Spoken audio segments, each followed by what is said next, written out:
Hey, it's fun. It's Sunday, fun day. Welcome to Prosperous Living. I am streaming on YouTube as well as TikTok. You can subscribe to my channel on YouTube, Prosperous Living with Toyia. The link is in the bio of my TikTok page. Or you can come over to TikTok and follow me there, Prosperous Living with _T. You can also find the link in the description on YouTube. Over here, we talk manifestation. We talk about transformation. We want true transformation. We're not about getting, we're about being. Because when the end of having is being, right? In order to have, you must be. You don't have to get, you don't have to chase. All you have to do is be. Command your reality. We are creators, meaning what we speak, we call forth into our reality. That's what it means. Being a creator means you make the thing that is invisible to you in this present moment, make it a reality, make it visible to yourself. That's all manifestation is, calling those things that are not seen physically and making them show up, for lack of a better word. So you don't have to worry about how to manifest. You do it all the time. You just have to decide, what do you want to manifest? And train yourself to focus on the end, on your desired outcome. Remain faithful to it. Faith is required to bring the unseen into visibility, right? We don't need faith for things we can obviously see. We don't need faith for things that are obviously proven. We don't need faith for that. If something is objectively there, you don't need faith to accept it. What you do need faith for is the things that you cannot see.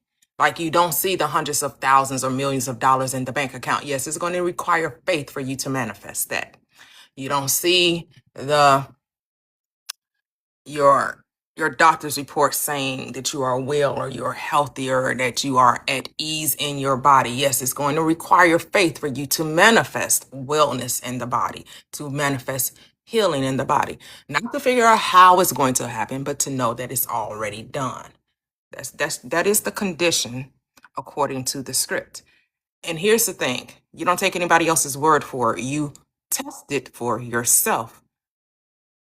God, source, the I am, is all about experience. It's not about words, it's about deed, right? Prove me now herewith and see, says the script, if I will not open up the windows of heaven and pour you out blessings that you do not have room enough to receive. So it is telling you to prove this law. Command you me. What would you have me do for you, says the Christ, says the central character of the Bible. What would you have me do for you? And so then you say what it is that you want. What do you want? What is your desire? And the moment you declare what it is you desire, you move from wanting to having.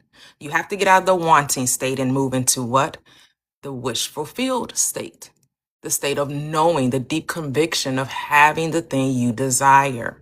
You have to see yourself with it. No ifs, ands, or buts about it. See yourself with it.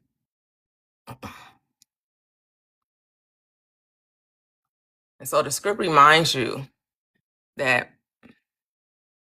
in the beginning was the Word, and the Word was with God. And what the Word was God, the Word is God, because God is now, right? God is forevermore. God is infinite. God is eternal, right? It is and will forever will be. Same thing we say about energy. So God, energy are synonymous because we understand through science has confirmed, right, that energy was never created and thus can never be destroyed. We all have come to a unanimous decision upon that.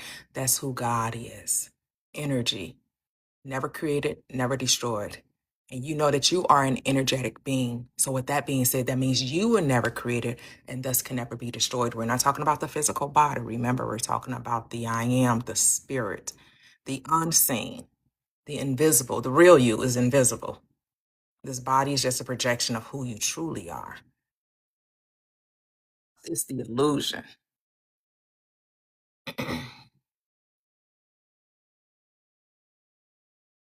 So what is it that you want? Hey, hey, hey, pretty as Lene, welcome, welcome, welcome. Prosperous family, YouTube family, welcome, welcome, welcome. Put your questions in the chats. You have questions regarding manifestation. If you have questions regarding like, why isn't it happening? Why don't I see a difference? Why don't I see a change? And we're going to help you understand why you're not seeing the thing that you want, because you have to understand it's your desire, your manifestation is connected to your self-concept. Your self concept is the main ingredient to realizing your desire. So you're not getting the thing you want, it's what you think about you. Because what you think about you is what you experience about you. Your thoughts about you is what causes things to come into your world. So, what do you think about you? Do you know that you can have whatever you want?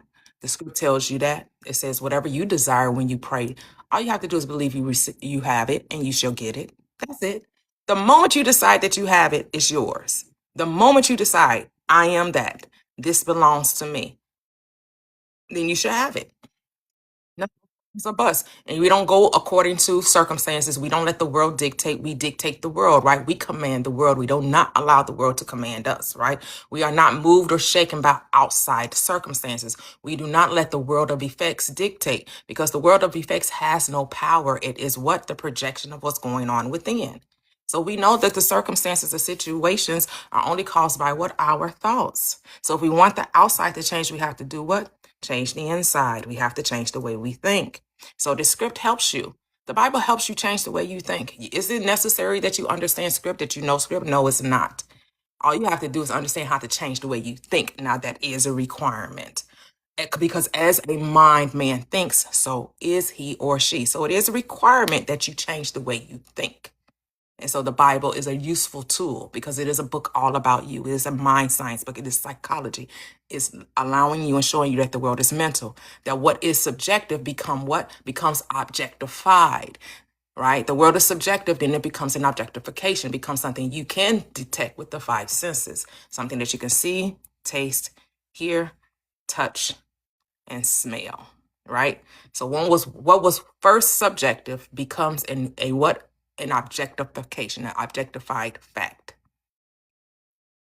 Peace and blessings, Sandy. Hey, hey, hey. Good morning, Cheryl. Good morning. So we use the script that tells you that you are God's, telling you that you are a creator, telling you that you are one with all there is, that there is no separateness there, right? There is no separateness. You are God.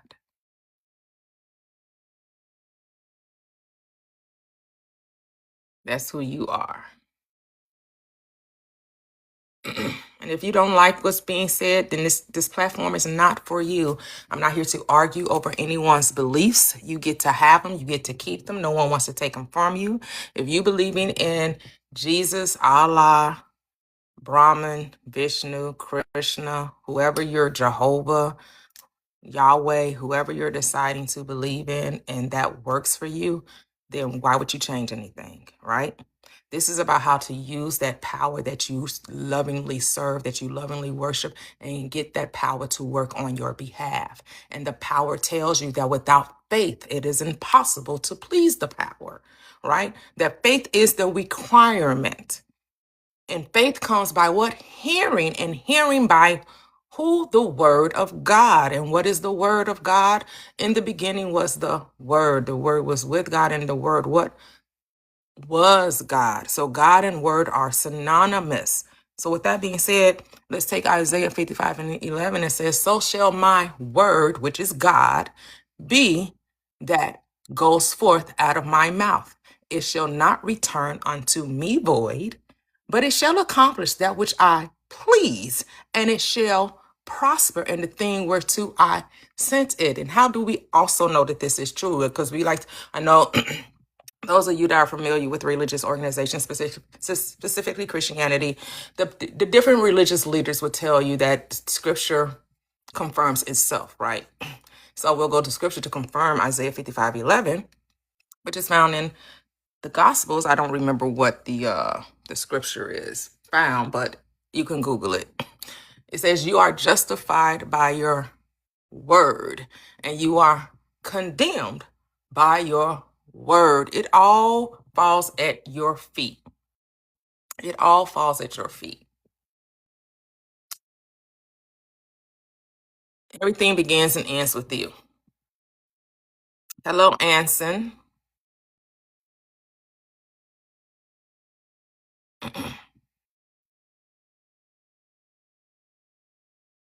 Okay. I mean, yes, if it doesn't, if you don't see how this benefits you, you can subscribe. You can become a member on my YouTube channel. There is where we do manifesting Wednesdays every We do manifesting Wednesdays every Wednesday, 7 p.m. Central Standard Time. And we do it over on YouTube as well. You can catch the recaps on Manifestation Wednesdays on YouTube. That's where you can subscribe to become a member on YouTube. Where we talk manifestation all day long, Wednesday, 7 p.m. Central Standard Time for a few hours. But this platform is all about manifesting. It's all about manifesting your desires. Manifest your desires. Decide what you want. Decide what you want. Believe you can have it. Believe that it's yours, and it shall be. It's so simple. I know we want to complicate it. And it's soon. And the biggest challenge for most people is remaining faithful, being persistent, honoring their word, letting their word be their bond. As soon as things don't appear to be going their way, they fall out, they pass out, they want to complain and struggle and doubt and allow fear to come forth. You have to know who you are and stand in that knowing, right? That's why you're told by the script to be still and know that I am God. You got to be still. Stop trying to do too much. That's the problem. You get in the way of your own manifestation because you weren't told you weren't told to make a thing happen. You were told to just believe it has already happened. That's all you're told. You're not told to do anything. You're told to be. Be the thing. Be the person. Be whoever you say that I am. Who do you say that I am? Then be that. Not try to figure out how to get it. Not chase a thing, but be the thing. Be the person that has the thing. You have the script in Matthew 6:33 that says, seek ye first the kingdom of God and all of its righteousness, then all the things get added to you. So what's the kingdom of God? The kingdom of your good. And what's righteousness? Right thinking. And so when you think right about life, life shows up for you in a right way. That's why it says that things get added. It doesn't say you have to chase it. It doesn't say you have to go get it. It doesn't say you have to make it so. It says, accept that it already is so. Whatever you desire when you pray, says the script. Believe you received it, and what? You'll have it. It'll come. Your only condition is to believe it. So then you test it. You say, really? Is that all it takes? That's all I have to do? All I have to do is say what I want and then do nothing? Exactly. Say what you want and do nothing. Do nothing to speak against it. Do nothing to make it so. The only thing to do is to believe that it is, right? To believe that the thing that you want already belongs to you. See, the promises of God, your awareness, the Father within you, already said yes. For all the promises are yes. So and what were you promised? You were promised cattle on 1,000 hills. You said the promise said, all that I have is thine. Everything that I have belongs to you. You are the prodigal son that forgot who they were, and now you remember. And once you remember who you are, guess what? You get to possess the land. You get to take hold of whatever your desire is. All you have to do what? Is decree and declare. Call it forth. Be like the Christ that told Lazarus. Oh, he said, oh, Father, I know that thou always hears me. Thank you. Lazarus, which is the desire, come forth. And Lazarus, upon the command, had to come forth, had to come out of the tomb. What's coming out of the tomb? Your desire, that desire that lay dormant within you for so long. You've been desiring this thing for 12 years, for 10 years, for 20 years, for 5 years. And you just thought it just would never happen. You just thought, how could this thing be? But the moment you make a decision, the moment you choose the reality you want to experience, that's when it shows up.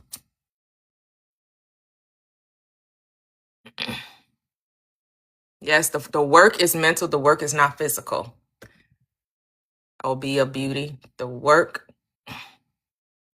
The work is not the work is not physical. So faith without works. The work is mental. Your life is all imagination. The world is a mental playground. Hey, Grand Rising AH. So all you have to do is you don't change the world, you change your mind. That's why you're told in the script, repent, repent. What does repentance means? To have a change of mind. So you have to change your mind. That's what has to be changed. That's the work that must be done. And you're also told in Romans 12:2, be not conformed to this world. And what is this world? Full of lack. What's belief in lack? Belief in fear, doubt, limitation, worry, complaining. That's this world. So you cannot be conformed to this world, but be ye transformed. How are you transformed? By renewing the mind. It's a mind game.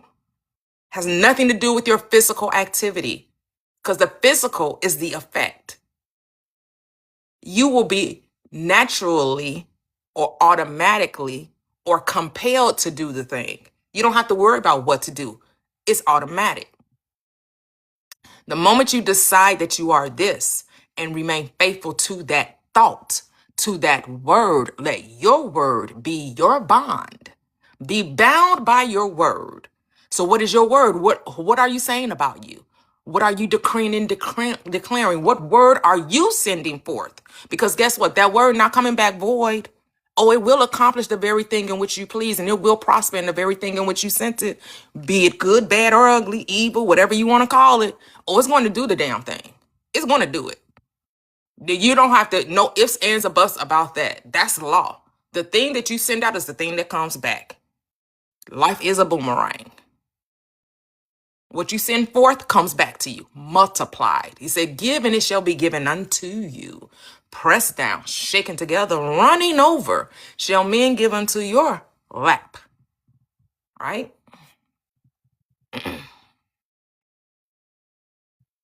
So, right, the kingdom of good is at hand. Yes, the kingdom of God, the kingdom of heaven is where found within you. Luke 17:21, the heaven is not outside of you, heaven is within you. Yes, repent, change your mind. We've done that. We've repented. And we've created our heaven here and now. Heaven is not a later thing. Heaven is a now thing. Right? For now is the kingdom, right? The kingdom, not later. See, they want to quote the script, but they don't want to quote the whole script or get an understanding of what the script is saying. It says now is the kingdom of God. It ain't later. It's not when you die. It's a now thing. It's a now reality. The kingdom of your good happens now, right now, right here, right now, right here, right now. The moment you change the way you think, that's the moment your life transforms. It's like osmosis. You go through a metamorphosis, like a caterpillar becoming the butterfly. Guess what? The caterpillar was always the butterfly. It goes through a transformation.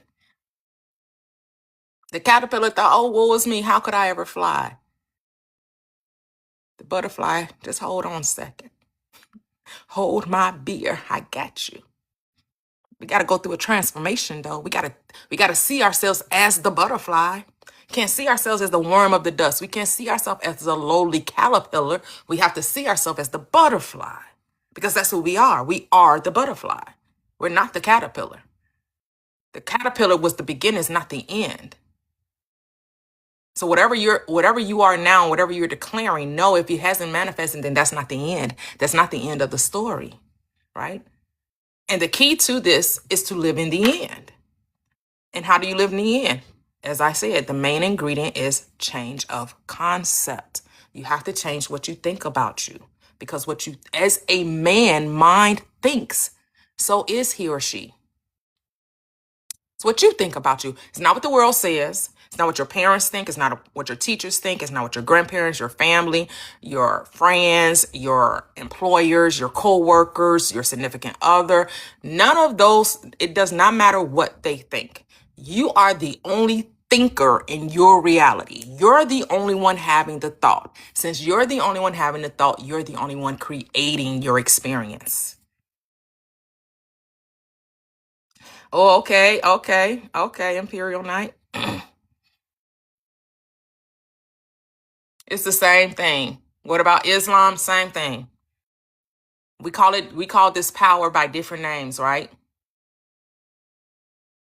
We call it we call it Jesus Christ, we call it Jehovah, we call it Allah, we call it Brahman, we call it Krishna, we call it Vishnu. We got all kind of names to describe. We call it energy, right? We have all kinds of names. We call it universe, Christ consciousness, universal consciousness. We call it the spirit. We call it the great I am. We call it the Alpha and the Omega. We call it the beginning and the end. We call it the first and the last. We call it the all. The beauty of this law, it does not care what you call it. It matters, do you know how to use it? That's all the law requires, is that you know how to use it wisely. Make use of the law to benefit you, because the law, says the script, is no respecter of persons, right? That's what Peter said. I perceive that God is no respecter of persons. Now, religion will try to tell you it is. Religion will try to tell you God got favorites. But this power don't have no favorites. It's just like electricity. Electricity doesn't care who utilizes it. Electricity doesn't care if you understand the laws or mechanics of electricity. It doesn't care. If you don't know what you're doing with electricity, you can F some shit up, right? But if you understand how to use it, you'll light up the world. And you also can use it to destroy the body. But then you have to understand that you're not the body, you have a body, right? The body is your avatar. It is what you use to navigate this third dimensional plane. But once you're done playing on this field, once you're done playing on the third dimensional plane, you continue. Life continues on, and you go on to experience other realities.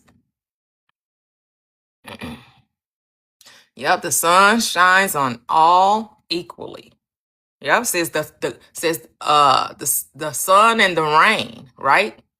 God reigns on the sun. God shines on the just as well as the unjust.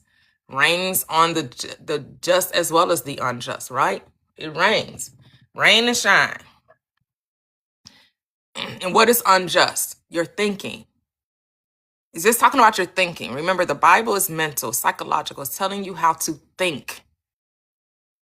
That's why Paul tells you, put off that former conversation. You know that negative thinking you had? You thought, you think, oh my goodness, I'm so bad. I'm so unworthy. I'm so undeserving.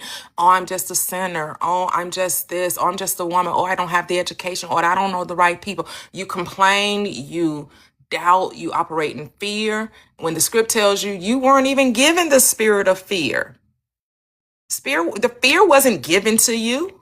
You created that in your mind. And remember, anything that is created is the illusion.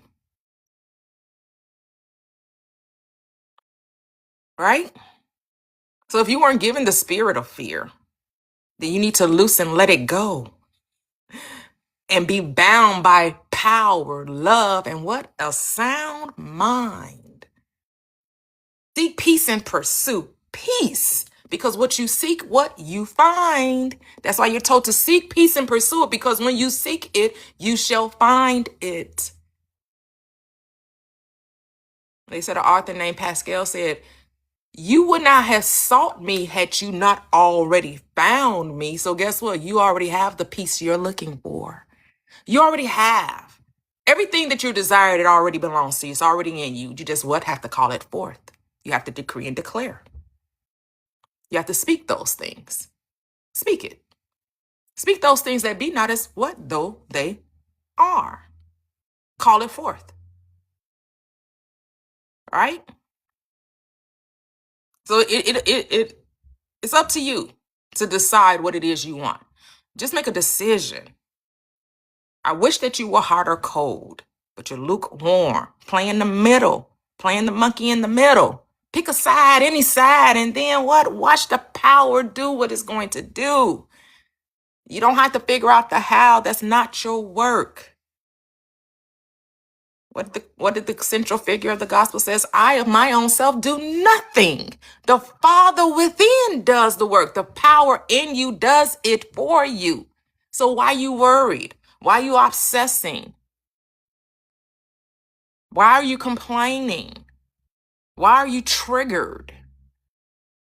Why are you doubting? Why are you operating in fear? Do you not know that you don't have to do anything but make a choice? That's all you're called to do. Make a decision. Choose this day who you will serve. Oh, I'm going to set before you good and evil, life and death, but I suggest that you choose life. Because when you choose life, your seeds live, which is your desires. Your desires spring forth. They come forth into your reality.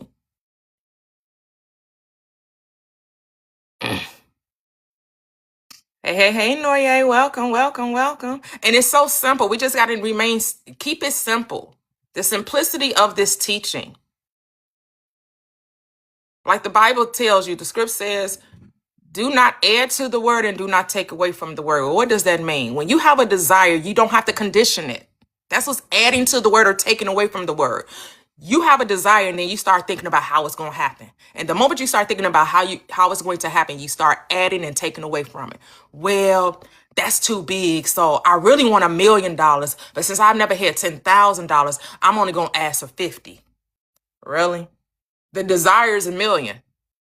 See yourself with the $1 million. What does your life look like now that you have the $1 million? You don't have to condition, you don't have to lessen it. Because it's just as easy for the power to bring you $1 million as it is for it to bring you $1. But the moment you start trying to figure out how, now you're conditioning the desire. And you're told not to add to the word. Don't add to it and don't take from it. The reason why you're desiring $1 million is because you already have it. Now be the person that has it. What does that look like? Is someone congratulating you? Is someone in awe? Or like, damn, how you get $1 million? What? Like, how? That's not even. Nope. The how is not. Is don't even. You don't even need to know the how. Just know that I got it, and you can have it too, right? I just lived in the end. I saw myself with it, and then I had a bridge of incidences that took place. I went across a bridge of incidences. That's how Neville Goddard defines it or describes it, right? He says, when you live in the end of your desire, you see yourself with the thing. You don't concern yourself with the how, because the bridge of incidents, what happens? It takes place. So that's why you don't have to worry. You don't have to strain. You don't have to struggle. There's no push-pull there. It's surrender. It's surrendering to and trusting in the power within you. Understand that this power in you never fails you. For the Lord is my shepherd, and I shall not want. You shall never be in lack of evidence of what you're desiring, whether it be good, bad, or ugly, whether you're believing it can happen or you're believing it can happen. Both are true. Because consciousness, God never says no. It gives you exactly what you believe can happen. It gives it to you.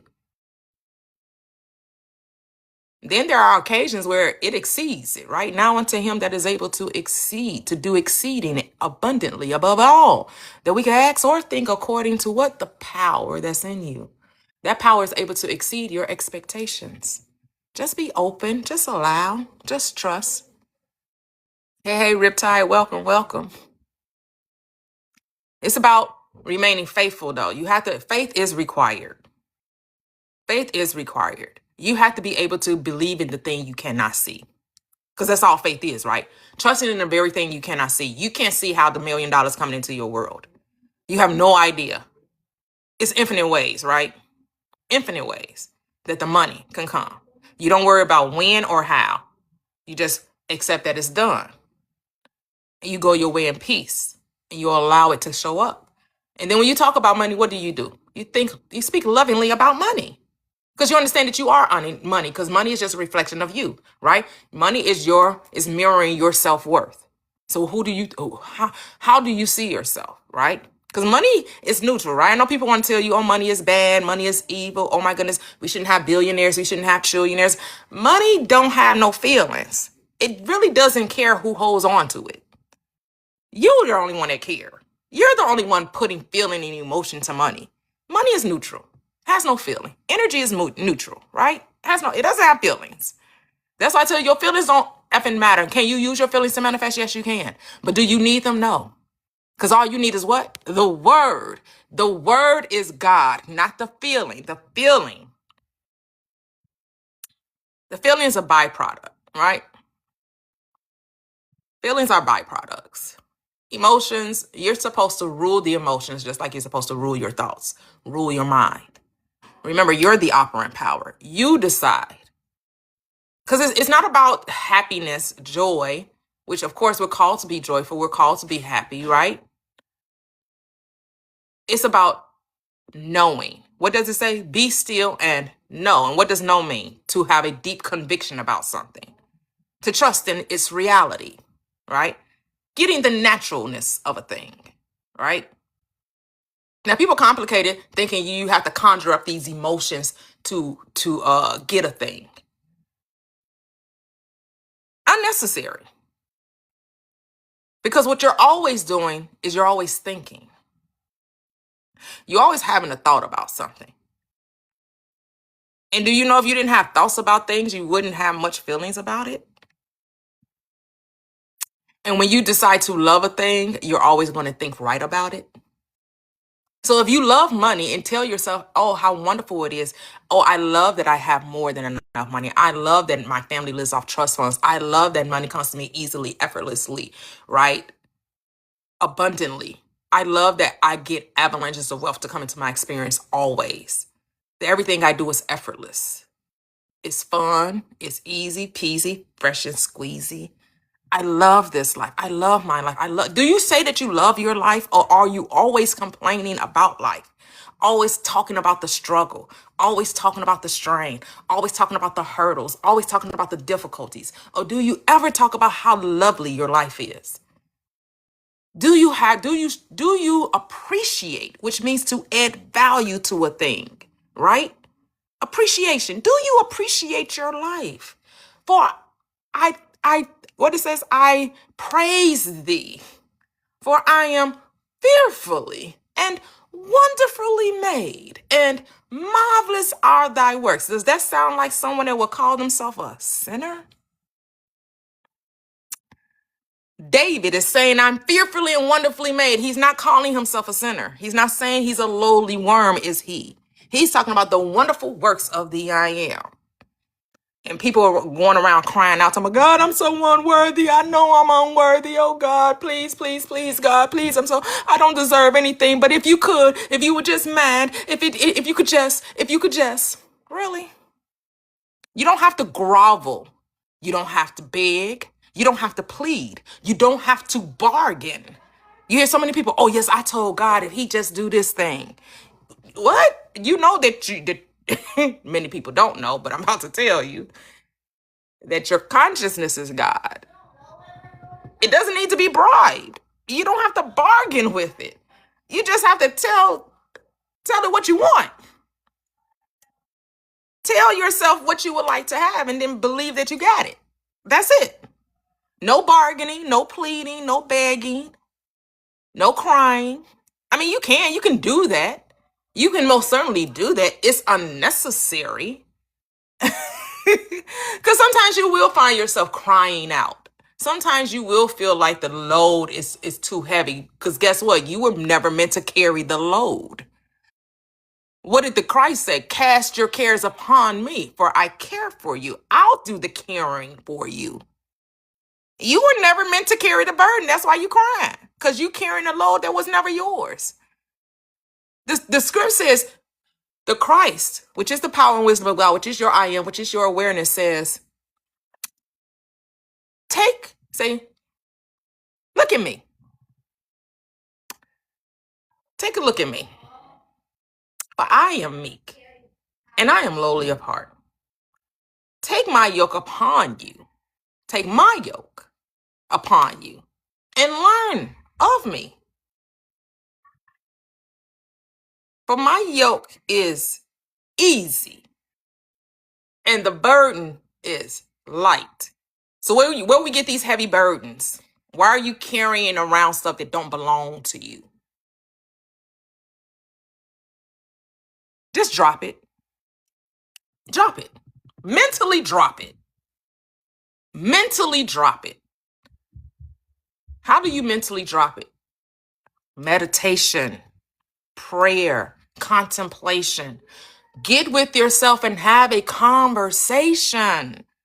What the script says, commune with thy own self upon thy bed and what? Be still. You got to still those thoughts that's like rambling sheep and they just all over the place. You're not shepherding those thoughts. You letting those sheep just run rapid. You let your thoughts just run all over the place. You talking about, oh, but what if it don't happen? Oh my goodness, what if this? What if that? What if it does? What if it does? What if it does happen? What if you're having the best day of your life? What if you're having the best day of your life?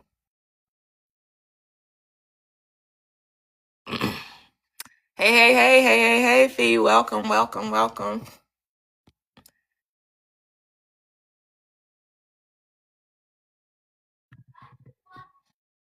It's all you. It's within you. It was never outside of you. The word is nigh thee, even in thy mouth. And all you have to do is what? Speak it. If that I be single, singleness of mind, singleness of purpose, right? That's why James tells you a double-minded man is unstable. That's why people have instability in their relationships. They're double-minded. Instability in their finances. They're double-minded. Instability in their body, in their health, because they're double-minded. When you have singleness of purpose, singleness of thought, when you atone, the day of atonement, which is being at one mind.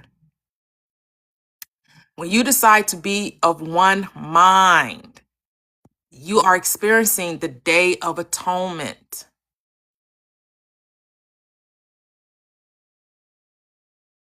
The day of atonement. The light of the body is the eye. Eye. It has the eye, but you should put the letter I there. If therefore, if thine eye, I am, be single, thy whole body shall be full of light. So then the question is, who do you say that I am? This is where self-concept, the main ingredient to your manifestation, comes into place.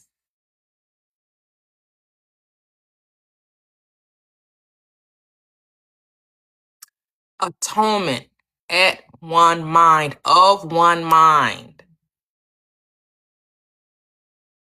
Decide what you want and then remain faithful to it. And don't add or take away from it. You don't have to settle. You don't have to compromise. You can have exactly what you say you want. And you can even get greater, but you don't have to lessen anything. Eyes have not seen, ears have not heard, neither has it entered into the hearts of man the things that God, which is your awareness, your consciousness, has for those that love it and walk up right before it, to love it, to appreciate it. What is uprightness? Right thinking. How do you think about your desire? Are you thinking right about your desire? Are you saying, oh, sure. It should surely come to pass. Though it tarry, write the vision, make it plain. Though it tarry, wait for it. Before it shall come, and what? It's never late. It always comes at the exact moment it's supposed to come. The thing is, will you be ready?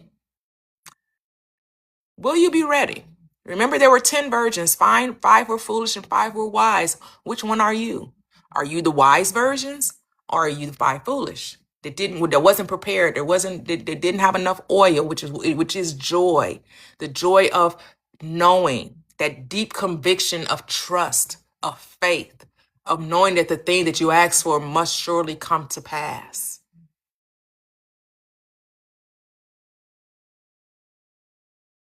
That the power of the I am never fails. It never fails. It never fails. Yes, if you for yes, hey, hey, hey, Keela. Yes, yes. If you prepare for much, the mind builds much. Exactly. Be open, be receptive. Start talking about how much you love whatever it is. Whenever preface everything with love. I love my neighborhood. I love the car I drive. I love the amount of money in my bank account. I love my investment portfolio. I love when I travel. I love the food that I eat. I love everything. I love my spouse, my children. I love that they're flourishing. I love that they're prospering in all things good. I love everything about my life. Like, do you talk to yourself from that perspective? Because when you make it a priority, right? When you prioritize love, then that becomes what? Because here's the thing, it is already your default setting.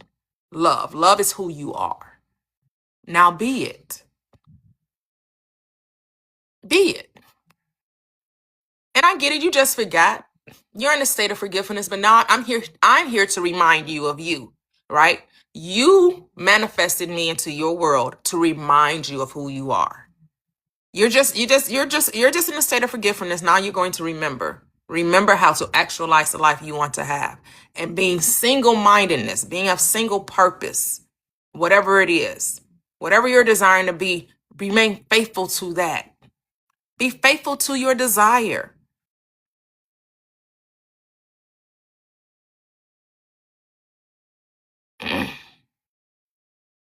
You are love. It's impossible to love and not receive it. Give and it shall be given unto you. Pressed down, shaken together, running over. In order to receive the love, you have to be the love. It's not about other people, it's only about you. Let's not make this life about other people. Absolutely. Hello, I am divine. Welcome, welcome. See, too many times we're worrying about what the world doing. The world is none of your business. Your world is a reflection of your inner thoughts, your inner beliefs. Once you get you right, you'll see the world right. Because you only see your own consciousness. You're not seeing the world as it is, you're receiving the world as you think it is. That's what you're seeing. You're only seeing what you think the world is. Because as a man thinks, so is he. So what do you think about the world? Because that's what you're going to see. So if you think the world is cruel, the world is cold, the world is dangerous, the world is, impoverished, that the world is unkind, then that's the world you're going to see. So now you have to ask yourself, what world do I want to see? And then decide to see that. And how do I decide to see that? Decide to be the very thing you want to see. Then you'll never lack evidence of it. Because you know because you're love, you'll always see love. Because you're kind, you'll always see kindness. Because you're generous, you'll always experience generosity. Because that's who you are. So that's what you'll see.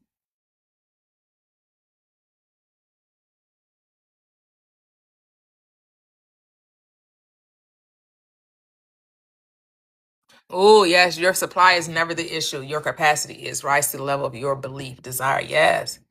Yep, giving and receiving are the same.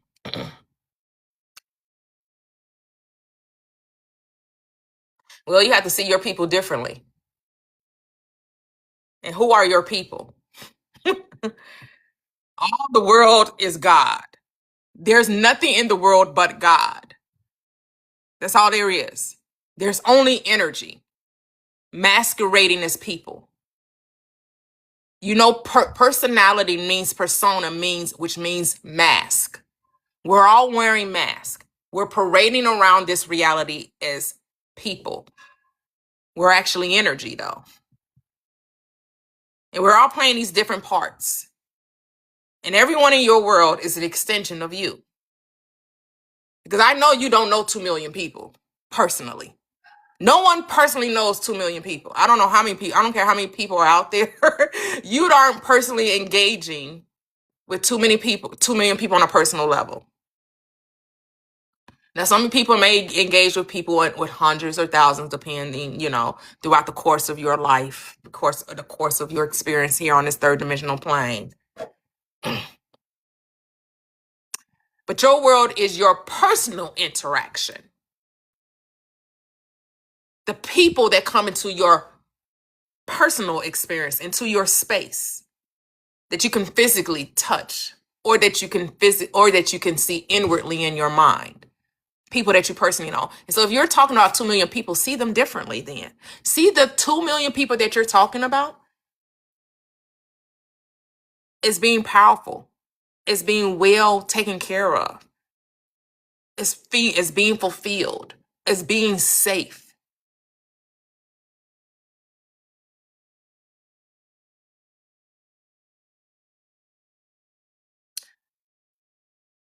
No, no, they're not. Thank you. Thank you, Obia. Thank you. Obia. Thank you. See, I know people want to come here to save the world. You didn't come here to be Captain America or whatever country you're from. You came here to create the reality you want to experience, right? You came here to allow your light to shine, so you be the example of love, so people will know what love is when they see you. They know what kindness is because they see you. They know what generosity is because they see you. They know what compassion is because they see you. They know what wealth looks like, what abundance is. Why? Because they see you. They know what peace is because of you.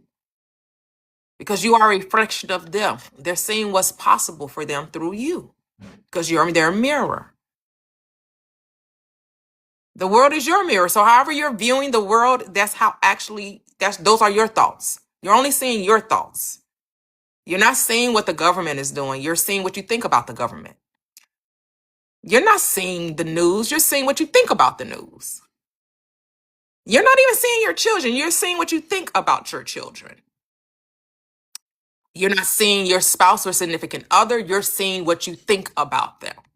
Because it's as a man thinks, so is he. So goes your thoughts, so goes the world. You have to understand you are the only thinker. You're the only one having the thought. So guess what? You're the only one creating it. You're creating the situations and circumstances and events in your reality because of how you perceive it.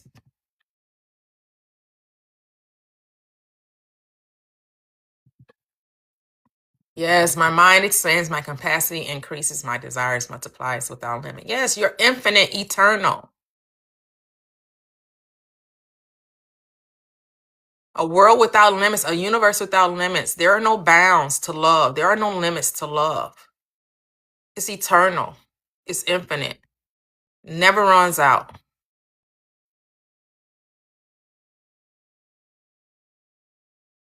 So whatever you decide. And it does take courage.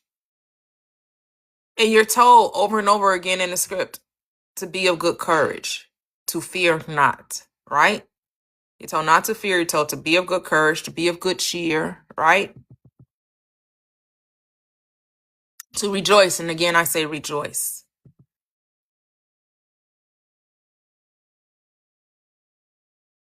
You do have to change your thinking. It is a requirement. Repentance is a requirement. You cannot, we all heard this saying, you cannot keep doing the same thing and expect a different result. What do we call that? Insanity, right? To keep thinking the very same thing and think that you're going to get something differently. No, you're going to keep getting the same thing you're getting because you keep thinking the same way you've been thinking. The moment you decide to change the way you think, that's when things change. And I know, you want the world to change. You want everybody else to change and you want to remain the same. That's not how it works though. Because everyone is you. Everyone is reflecting you. Everyone you see is your thoughts pushed out. Their thought forms. They're showing you you. They're showing you what you think about you and others. And again, there is no other. There's only God. There's only you. Understand that the world is a mirror. When you look in a mirror, the mirror will not smile before you do. So is the world. The world's not going to smile before you smile.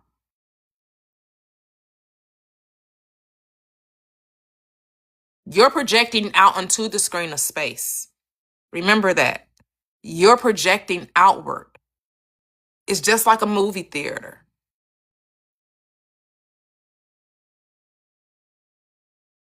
Your world is the screen. Your mind is the projector. Your consciousness is the projector. You're projecting outwardly. It's Inside Out. Great movie. You should watch it. The cartoon. Inside Out 1 and 2 by Disney. Disney Pixar. Watch that movie. Inside Out. That's how the world is created. That's how your world is manifested. You manifest through thought. In the beginning was the Word. The Word was with God. And then the Word, what? Was God. Is God.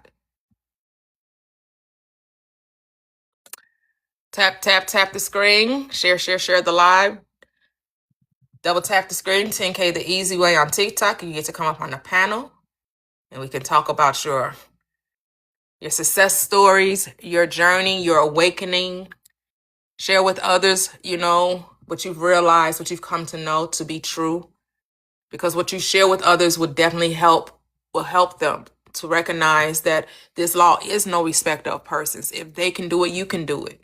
Right? That's what we're here. That's why we come onto this lie. For inspiration, for encouragement, to help us remember so we can actually apply these truth to our personal experience. And it's so simple. And you've been doing it all the time. So you don't have to hire anyone. You can if you want to, just for the experience. But know this, you have been manifesting all of your life. You have been doing it unconsciously. And so now we're here to talk about conscious creation.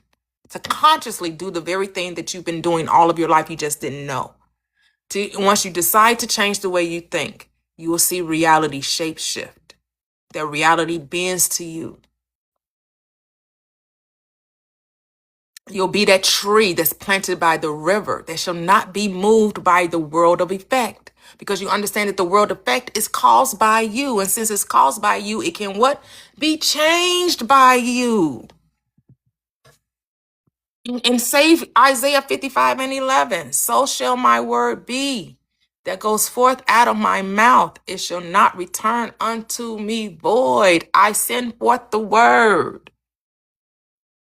My word. Your word is bond. Your word is truth. Your word is life. But these words I speak, they are spirit and they are life. What are you giving life to? Whatever you're talking about, you're giving life to. You're the energizer bunny. You're energizing your world by your thoughts. What you think about, you bring about. So what are you thinking? Because as a man thinks in his heart, so is he. So what are you thinking? Are you thinking about how blessed you are, how amazing this life is? How you're so giddy and so excited because this is the best day ever? That something wonderful is happening to you. Say, something wonderful is happening to me. Oh, I love that wonderful things happen to me every day, every moment, every minute, every moment. Every chance I get, I can reminisce and be grateful and be thankful and appreciate how amazing life is. You keep saying it, and then it has to be it. Because just like you were complaining about life and talking about how hard it was and how much of a struggle it was and how difficult it was and how challenging it was, you got confirmation of that, right? You got confirmation that, yes, life is hard. Life is a struggle. You take 2 steps forward and 3 steps back. You take 1 step forward and 3 steps back, right? You every time you move forward, you feel yourself falling back. Well, that's because that's what you think about life. But if you decided to think differently, try it for a week. Thinking differently for a week. All your life, however old you are, 20, 30, 15, 60, you've been thinking of a certain way all your life. I'm telling you, change it for a week. Because the scripture says, when you draw nigh unto God, it draws nigh to you. But you have to move. You have to come up. You have to arise and walk. You have to. Hey, I am Tam. Yes, we are the living word walking in flesh. Yes, universal flow. Hey, Andrea, welcome, welcome. So lift up the standard. You be the standard. You decree and declare what life is for you, what you want life to look like, how you want life to show up for you. Decide and remain faithful to it and keep doing it and keep doing it and never stop doing it. And the doing is what? Again, mental. It's mental. And you don't have to strain. You don't have to struggle. Just surrender. Let it be effortless. You keep pouring clear water into muddy water. Eventually the water what? Runs clean. So you keep pouring the truth, the truth. Then what? The lie dissipates. The error goes away. The erroneous thinking dissipates. See, if any man be in Christ, he's a new creature, a new creation. Old things have passed away, and behold, all things become new. Well, how does it become new? Through transformation of the mind. You have to renew your mind. That's the way you become a new creation, a new creature, where you have new experiences, where you don't keep living the Groundhog Day.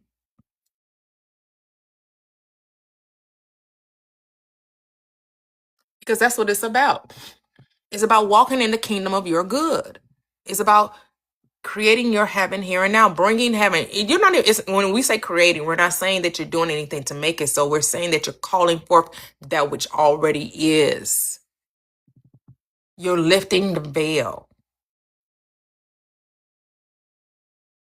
You're deciding to see what truly is.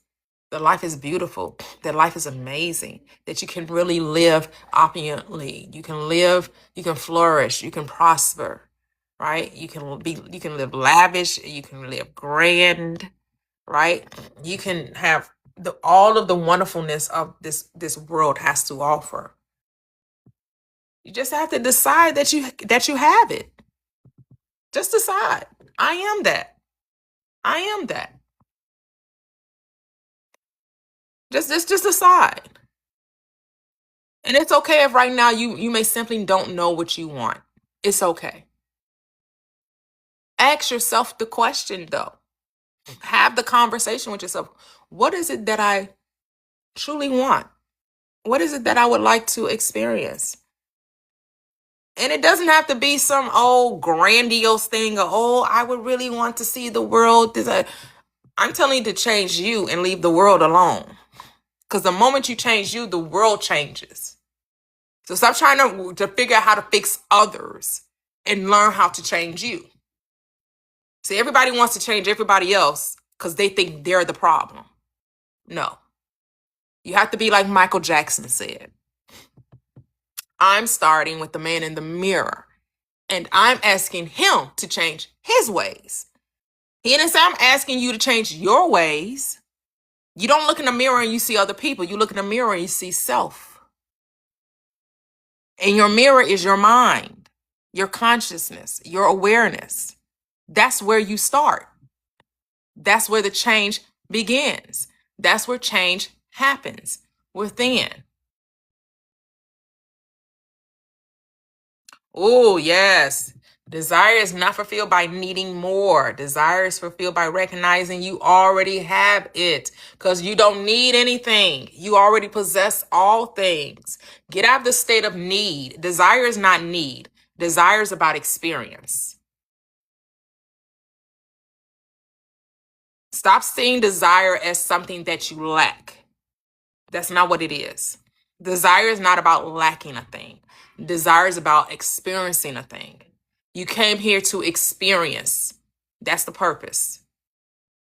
Not to realize what you don't have, but to recognize you already have all things. That all things are already available to you. That all are within you. You don't have to do anything to get it. You just have to declare it out. It's so. That's it.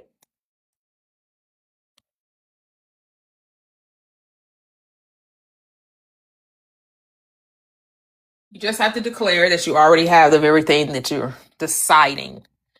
What are you deciding?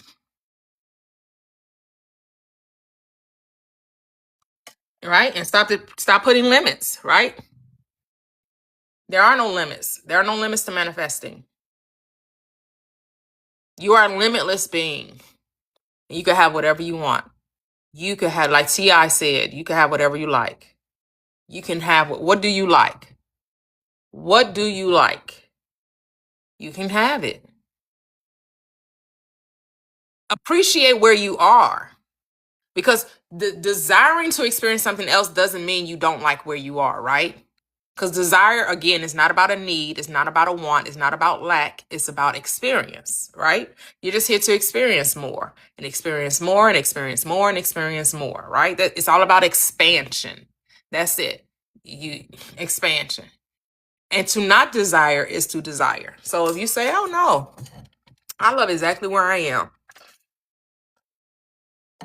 All is good, all is well.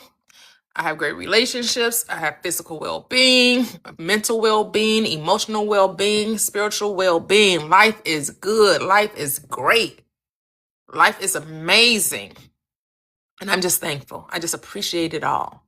It's so beautiful. It's so warm. It's so delightful, right? That's amazing.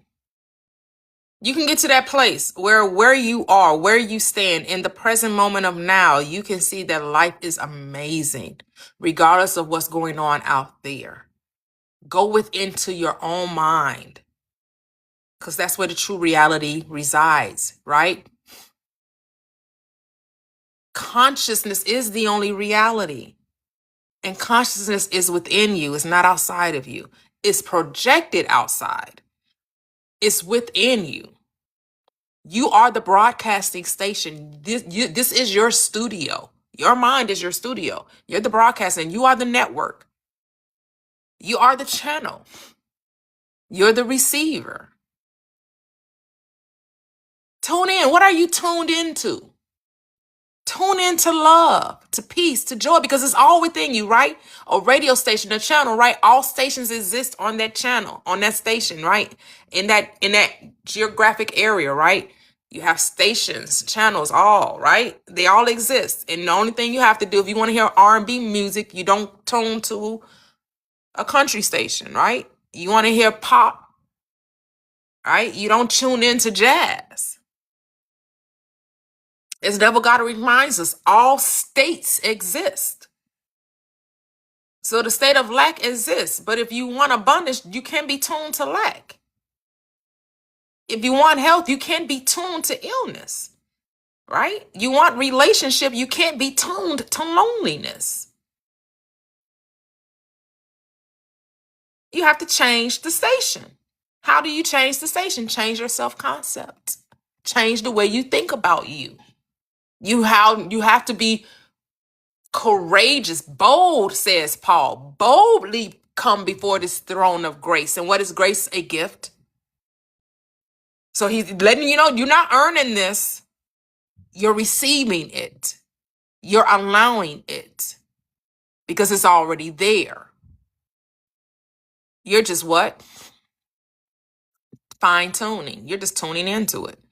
Well, some people would say aligning with it. You're calling it forth. You're saying, I am. I am abundant. I came here to live an abundant life. I came here to prosper in all that I do. I send forth my word and it does not return void. So whatever I say, it must be, it must happen. I don't care what has to happen to make it happen. And everything happens, and everything that does happen, it happens in a loving way, in a supportive way, right?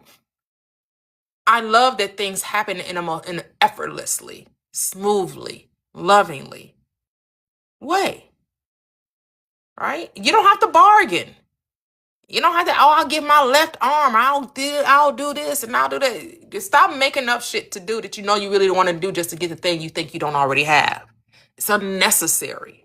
Totally unnecessary. You don't have to bargain with consciousness because it already told you all that I have already belongs to you. All that I have is thine. All that I have is yours. It's already yours. So you ain't got to bargain with it. You don't got to make no bets with it.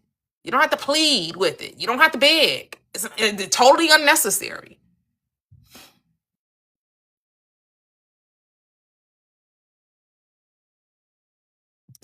All of that. Yes, nice weather. All of that. The mind, the God, the Jesus, the Muhammad, the Buddha. What is it? The Baha'i? Is that how you say that? The Zoroaster, the Manitou, the Krishna, the Vishnu, the Shiva, the Karma, the Dharma, the Brahma, the sky, the earth, the moon, the water. Yes. Thank you, nice weather. It's all. It's all, right? It's all. The all, right? And all is what? Mind. All is mind. All is consciousness. All is awareness.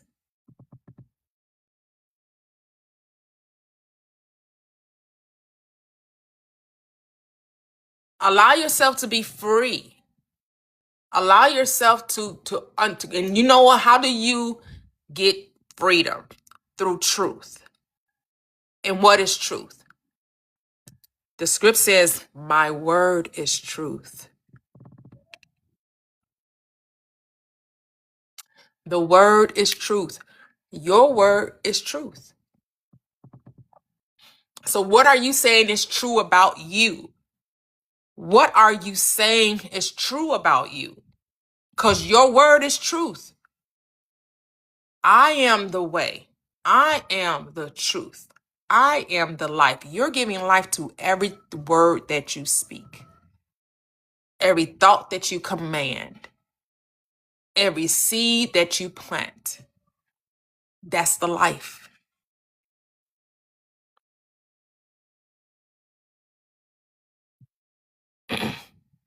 Yeah, whatever you say I am, that's what you shall be. Who do you say that I am? The Christ asked the disciples, who do you say that I am? Because whoever you attach to I am, that's what you shall be. The world sees you as you think you are. The world sees you as you think you are. As a man thinks in his heart, so is he.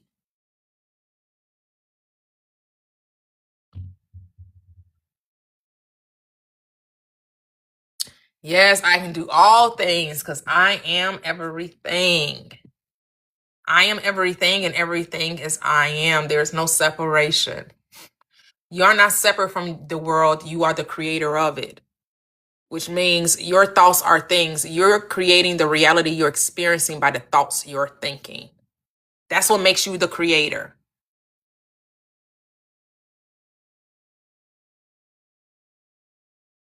And we know creation is finished, right? So when we say creation, we're talking about manifesting, actualizing, realizing, right? Because we know all things already exist. You just don't see all things, right? The moment you declare a thing, that's what it shall be, right? That's what God told Adam. Whatever you call it, that's what it shall be. And you know, Adam represents humanity, and we always naming shit. We always naming shit, right? Oh, this is ugly. This is poor. This is stupid. This ain't right. This is wrong. This is left. This is foul. We always naming shit. But why don't you give beauty for ashes, joy for mourning? Right? You why you calling that which I have created not good? How you gonna call what I created evil? How you gonna call what I created unclean, Peter? Peter, how you calling the very thing I created unclean? Because all I create is good. So don't ever call anything that God creates evil.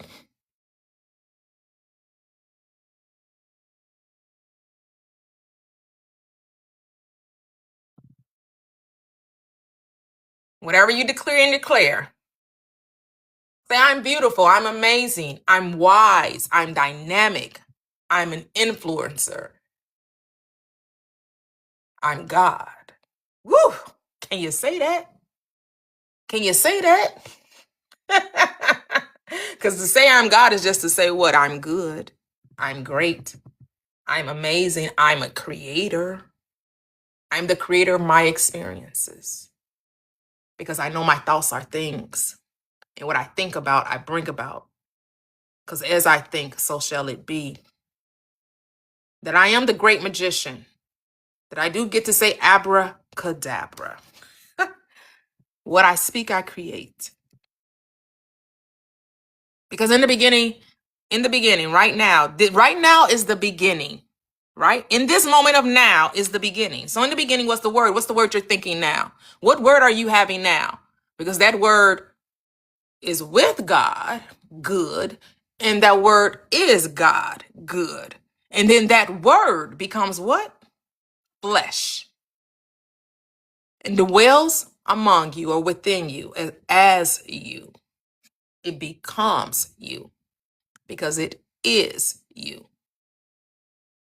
And this is what you got to know too. What did it say further down in that chapter? That all things were created by the word. And there was nothing that was created that was not created by the word. Everything proceeds from thought. Everything proceeds from consciousness. Everything proceeds from the mind. So what are you conjuring up in your mind? That's what you're calling forth in your world. Because everything in your world was created by what? Your thought. Now, were you always aware of your thoughts? No, many of us weren't. Many of us were totally unaware of the programming, totally unaware of how we got where we are. We didn't know that our thoughts were things, that our thoughts were the creative power within us, that the creative power in man is the mind, is your consciousness, is your awareness. So become aware of being whatever you desire. You want to be fame? Become aware of that.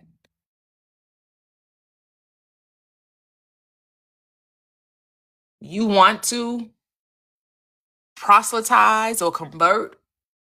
You can do whatever you want. With consciousness, there's no wrong or right. There's no good or bad. Consciousness does not deal as the man deals. See, man, that lower nature, eats off the tree of knowledge of good and evil. Consciousness only knows life. That's all. Consciousness don't know nothing about no good or evil. That's a creation of the mind. That's a creation of the lower nature. That's part of, quote unquote, that free will we got. We got the free will to think in duality, right? That's what the religions like to tell you. Oh, we have free will, right? To think double-minded, right? To believe in a right or wrong or good or evil. Right? But consciousness only knows itself. It only sees itself. It only sees abundance. It only knows infinity. It only knows eternity. It only knows now. Because everything is contained in the consciousness, which is the absolute. All things exist in the absolute and is not looked at as wrong or right. It's looked at as just being. It just is. And then consciousness, God said, oh, I'll give to man, the lower nature, to decree and declare and to call it whatever he wants. You get to decree and declare whatever you would like it to be. That's the power you were given. Whatever you call a thing, that's what it shall be. So what are you calling a thing?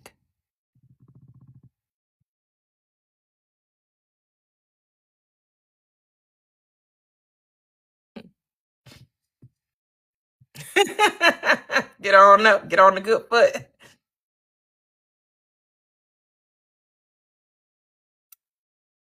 Oh, gratitude, universal flow. Yes. Oh, yes. James Brown. James Brown. James Brown. Get on that good foot. Oh. You have to renew your mind moment to moment. You being so aware consciously. That's why, many quote unquote teachers, mystics, they would tell you before you go to sleep, before you lay your head down to rest this body of yours, before you go into your dream state, into your other state, the state where it is dimensionless, as you rest from this dimensional, third dimensional state, where you close your eyes, take a look back over your day. And something in your day happened the way you didn't want it to happen. Guess what you get to do? You get to repent. You get to revise. You get to retell the story. You don't have to accept any outcome. Remember, this world is imagination. It's all make-believe. So you can make believe that the thing you wanted to happen actually did happen. The thing that you didn't want to happen never took place. It's like you're going back into the newsroom, right? To the editor. And you're going the editor to change out, to redact some things, to black out some paragraphs, some words that just didn't allow the day to flow, that didn't allow the story to flow. So you redact it, you black it out, and you tell the story as though the way you wanted it to be. And I know most people be like, huh? That's lying. Well, do you know that lying is just a story you tell? You do know that, right? You do know lying is just a story you tell. So what story are you telling? Tell a new one. Who cares if the world calls it a lie? You know it's just a story. This is my story, and I get to tell it however I desire.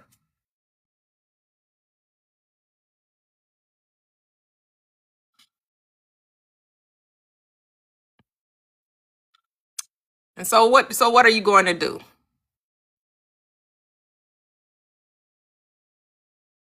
What story are you going to tell? Are you going to use your power to recreate the life you want, to recreate the life you want to experience?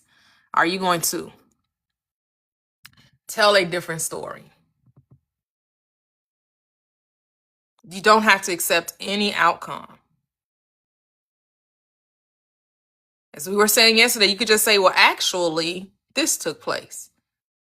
Or you had an argument with the loved one or someone, or you got a letter that you weren't expecting. You got some news that you was like, that's not what I asked for. That's not what I commanded my reality to show me. Hold up.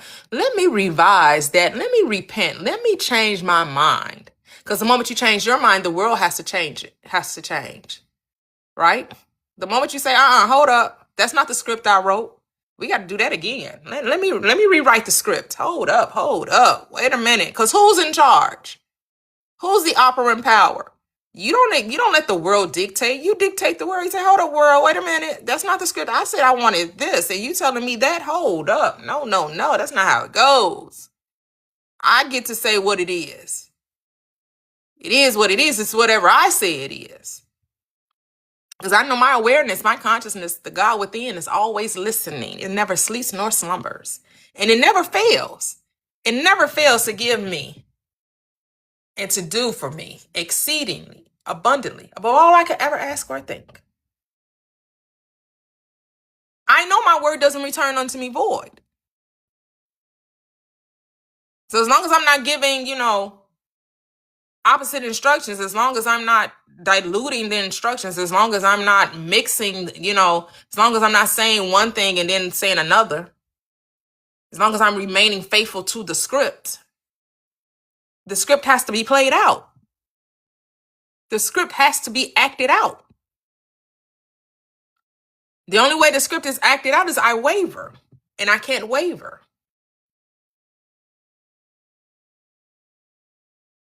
So I say, nope, do it again.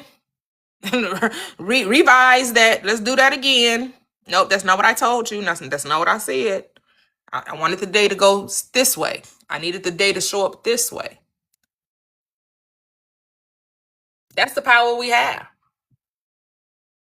And it's about proving it to yourself. It's not about accepting what anyone else says. It's about proving it to yourself. Because you're only going to know this through experience. It can sound good from a lot of people have a way of making things sound really good, very articulate, very charismatic. But it's not about how it sounds. It doesn't even matter if it's right or wrong. It's about, does it work? See, we're too busy about saying, oh, that shouldn't happen. You shouldn't do that. You're taking from this person. You're taking from that person. No such thing. You can't take from another. Impossible for you to take from someone. The only reason you have it and they don't is because they don't believe they can have it. That's the only reason.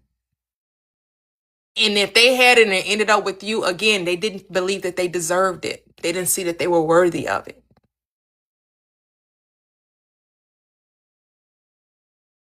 That's the only reason they don't have a thing. You're not taking from anyone.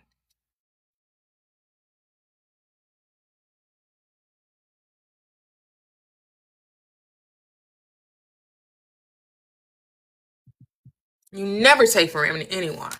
We have to stop that. This life is not based on morality. Morality is a construct to keep people limited.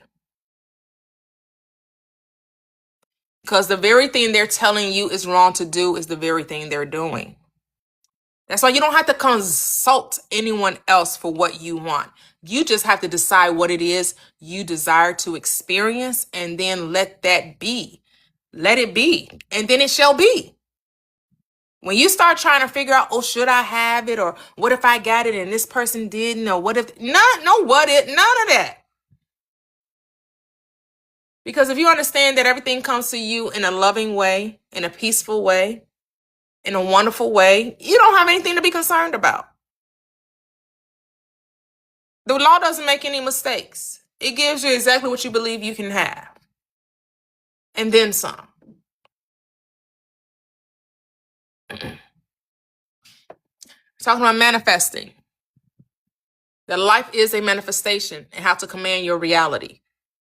Your reality, your personal reality, not how to change the world. We're not Captain America over here. We're not world change. The only world we changing is our own. And do you know the moment you change your world, the world changes? The moment you change your thoughts about you and how you're perceiving reality, the world reflects that back to you. See, if everybody just mind their own business and did the very thing that would help them, that would transform them, if they would just love themselves, then they would see love everywhere.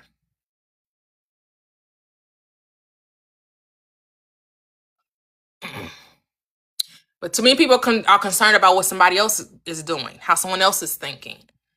Well, they're doing this and they're saying this and this is what are you doing? You're so busy being a busybody about other people's business. Busy your body on you.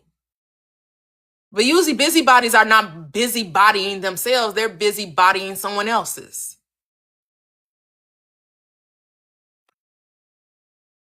Focus on you. Leave the world alone. If you're going to think about the world, just think lovingly about it. Use your awareness to see beauty for ashes, to give joy for mourning. That's what you use your mind, right? Philippians 4:8. Whatsoever things are lovely, whatsoever things are true, whatsoever things are noble, whatever is honest, whatever is virtuous, there being thing of good report or praiseworthy. Think on these things. But no, y'all not thinking like that. Y'all complaining, y'all doubting, you're worrying, you're operating in fear, limitation, lack. You're not thinking though. That's why I say the script is your blueprint. It is your manuscript. It is telling you, it is scripted out the life that you want to have. And all you have to do is live according to it. It's mind. It's telling you what happens when your mind thinks a certain way. It tells you how you get yourself into trouble, and it tells you how you get yourself out of trouble. How do you get yourself into trouble? Through fear, doubt, worry, unbelief, disbelief, complaining, condemnation, judgment. Yeah, that's how you get yourself into trouble. How do you keep yourself out of trouble? Think like Paul just told you to think. You better think, think, think. Think about what you're trying to do to me. You better think, think, think. Let your mind and soul be free. Freedom, freedom. Be free and free your mind, and the rest will follow. Free your mind. Free your mind. And then everything else falls into place. Change your mind, you change your world. Be not conformed to the world, to this world. This world is lack, limitation, doubt, fear, conformity. Don't be conformed to this. But what? Transform your world. Why? How? By renewing your mind. It starts in the mind. Because the body follows the mind. You keep telling yourself you're well, and you only speak well, and you see yourself as well, and you see yourself doing the very thing that you want to do in wellness, in joy, in peace, in comfort, exhilaration, rejuvenation. It shall be that. Thing is, are you going to remain faithful to that? Are you going to keep telling that story? Or every time circumstances look bleak, every time the world of effects look like it is not matching what's going on within you, then what are you to do? Resist the doubt, which is the devil, and it will flee. That means you can't get over to the world of effects. You can't let circumstances dictate reality, because the world of effect is a past tense. It's a thing that has already, it's something you already thought. You're only seeing thoughts that you've already had, right? The world of effects is the delayed response of what's going on within you. You have to know that what's going on out there is a delayed response of what's going on within. Spirit is instant. Matter is slow. The manifestation is instant from within. As it's projected on the outside, there are processes or incidences that must take place. But your manifestation is instant. The moment you asked, the answer was yes. While you were yes speaking, it did appear. It's right there. It's near you. It's right with you. But you got to understand the shadows, the world of effects. In the third dimension, time beats slow. So you don't operate by time. You operate by faith. We don't walk by time, we walk by faith. We walk by faith and not by sight. See, you walking by sight, which is your time, and you're letting time, sight dictate your reality. But you're told not to walk by sight. You don't go by what you see. You go by what you know. What do you know? What do you believe? What are you accepting?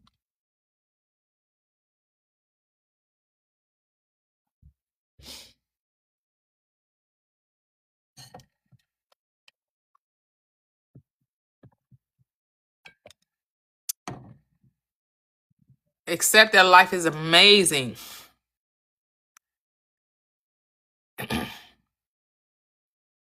Accept that life is amazing.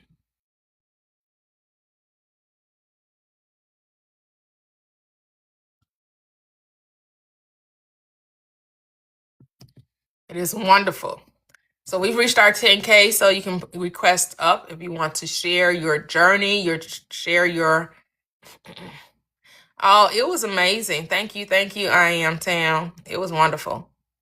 If you have some success stories, if you have questions, if you want to share your journey, on this platform, we don't debate over belief systems. We're not here to convince, comfort, persuade, or dissuade anyone.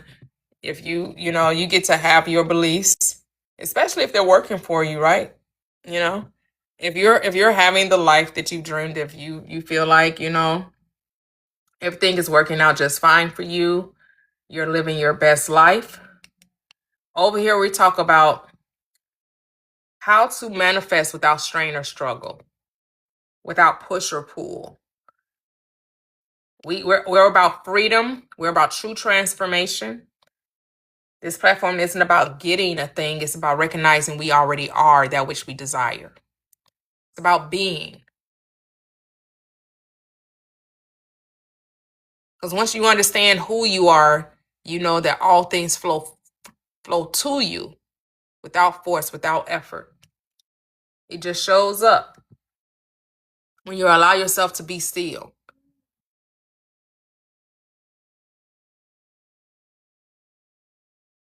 Yes. Yes, I did watch Being Eddie. I did. Thank you. Thank you. I did. It was something that he said that I liked. It's towards the I won't say the middle to end. It may be more towards the end of the movie when he says that. And it's interesting because I talked about this yesterday about going up current and and and using the oars to go with the canoe. He said, I don't row the boat. I'm not trying to row and trying to get anywhere. He says, I'm like with a sail and I'm going with the wind. And many of us will find that a little challenging to go where the wind, where the spirit takes us, because we want to control where we go. Because we don't fully trust that the I am will take us to places that we had never thought of before. So he trusts who he is. He trusts the light within him. You know, it's interesting. He talked about how he never, you know, drank. He never did any drugs. He never did. He said he didn't try the wacky tobacco till he was almost 30 years old. And talked about how he buried a lot of the entertainers, like he buried Red Fox, he buried Rick James, you know.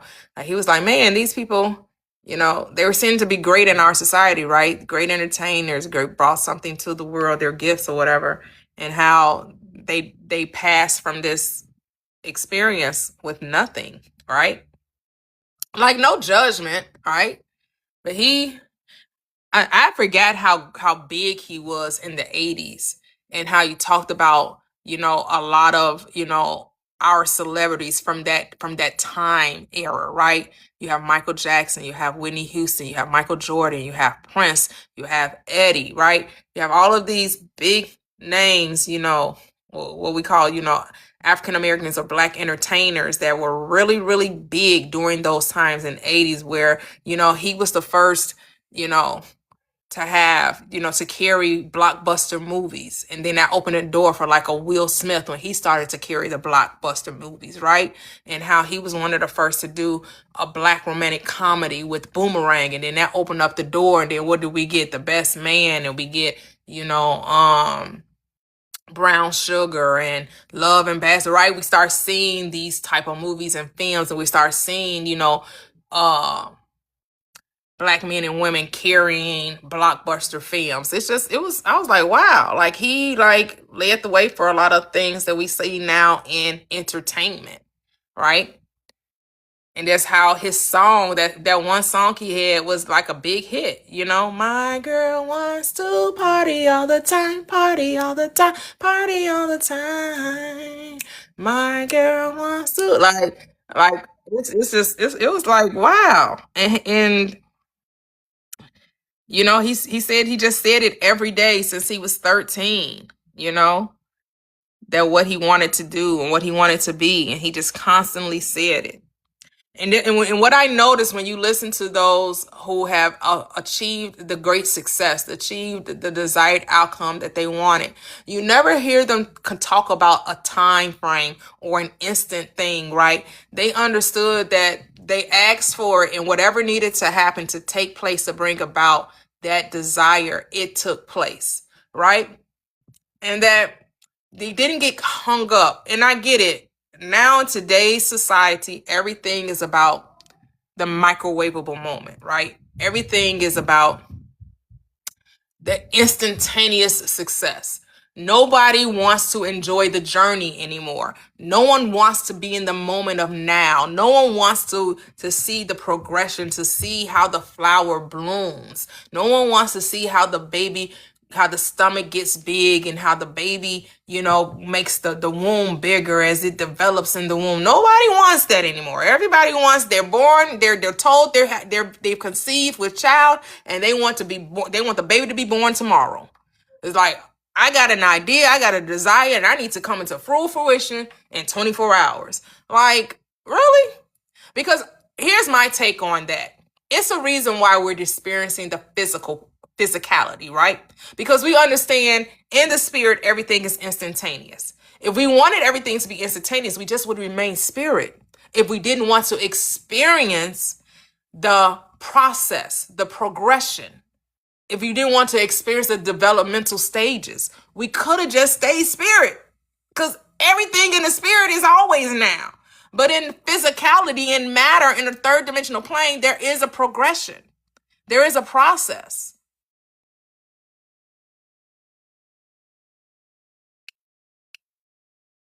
Yep, he just believed. Yep, it's about going within. That's it.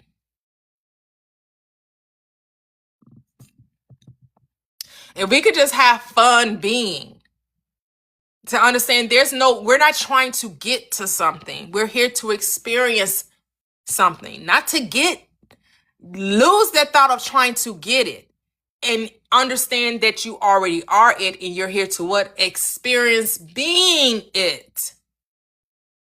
That's what you're here to experience, being it.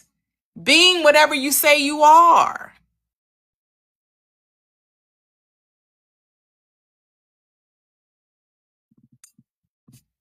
And the thing is, you already have everything. You already have all of the blessings. The reason why you think that you lack anything is because you think you lack anything. The reason why you lack anything because you think you do, right?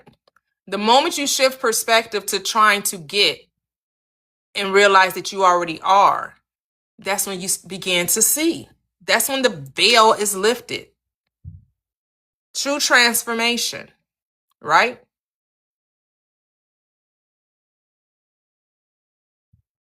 And more than anything, more than you want the money, the fame, and all of that, right? You want the peace. You want the joy. You want the freedom. You want the security, right?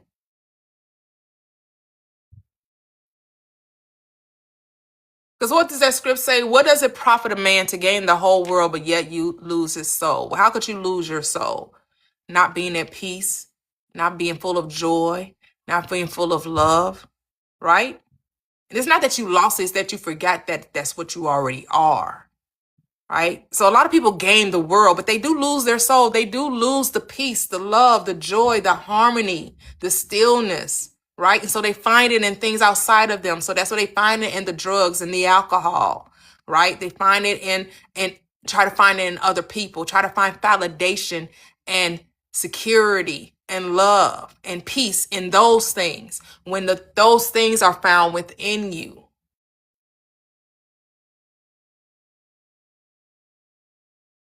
Because when you understand you are the world, that you could already possess everything, when you just allow peace and love and joy and beingness, the things get added. Then the money shows up because it was always there. The health reveals itself because it was always there. The relationships unfold because they were always there. It was just what? You were blinded.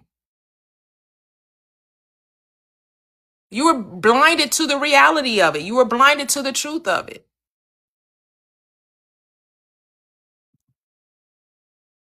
Yep, that's what it means to sell to exchange worldly goods for peace. And you'll always find yourself lacking. How you can't buy peace? It's not for sale. You can't buy love. It's not for sale. You can't buy compassion. You can't pay someone to care for you.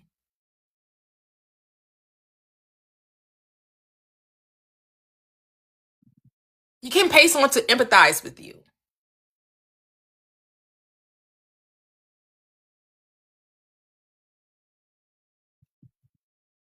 Because everyone is you. Everyone that comes into your experience is just reflecting you. It's just an extension of you. They're just showing you who you are, what you believe to be true. So what do you believe to be true? And I'm saying that you can have it. You can have it. Just speak the word. Remain faithful to the word. Keep saying the word. Keep speaking the word. Keep speaking the word. Keep saying I am. Saying, oh, I love my life. I really appreciate my life. Because the more you say it, the more what? Because this life is about repetition. It's about persistence. It's about consistency. It's about a constant flow, right? The river, the stream is always flowing, right? It's forever. It's eternal. It's infinite. So the more you say it, the more you believe it, right? Because belief is just a thought you keep on thinking. So you keep thinking the thought, it what creates your belief. So that's why they say, well, who cares if you quote unquote believe it or not? You know, again, I tell you, believe is acceptance. The moment you start talking about it was the moment you started accepting. It's just, are you going to keep accepting it? See, many of us accept it and then we stop. We say it one time and we think that, no, it's constant. It's consistent. Because this is about true transformation. You have constantly remind yourself of who you are until what? It is impressed upon you. Then what's impressed, what? Must be expressed. Impressed. I'm pressed. Are you pressed with the knowledge, with the truth of who you are, of who you're declaring that you are? Impress it upon you so that it can be expressed by you. That impression comes with what? A conviction, a knowing, a confidence that I am that. So you keep telling yourself, I am that. And the more you tell yourself, the more you believe, you will continue to believe it. Because believe is just acceptance. And you accept the thing by what? Talking about it. It's like, oh, I didn't accept that. Were you talking about it? Yeah, then that was your acceptance. The things that's happening in your world, you are accepting it. Why? Because you are talking about it. What it never got to remind you. Your attention is the sap of life. Your attention is the acceptance. So every time you give your attention to something, which is you're focusing on it, which is you're talking about it, you're thinking about it, you're talking about it, you're mumbling to yourself, you're complaining. Every time somebody come around, you can't wait to tell them. You got to talk about it. Complain about it, worry about it, be anxious about it, be fearful about it, be doubtful about it. That's your energy. That's your truth. Hey, hey, hey, Tama. Hey, hey, hey. Yep. Yes, yes, Yanni. Yep. How are you?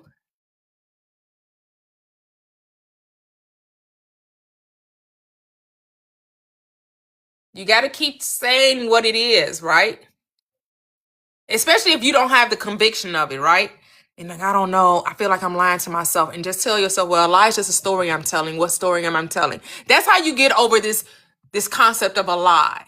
Because as Neville Goddard reminds you, there is no fiction. There are no lies. There's only stories. There's only narratives, right? So the moment you start saying, oh, that just seems like a lie, tell yourself, well, a lie is just a story. And I get to tell the story. And it's about me believing the story. So am I going to accept this story? Yes, I'm going to keep accepting the story. I'm going to keep accepting the story until what? The story becomes a conviction. Until the story becomes a conviction, which is a knowing. See, it starts from a belief with acceptance and it transmutes into a conviction, into a knowing. So the moment you keep accepting it, right? It keeps coming and it keeps coming and it keeps coming. And then what? Then you recognize you're it. It's there. You have it.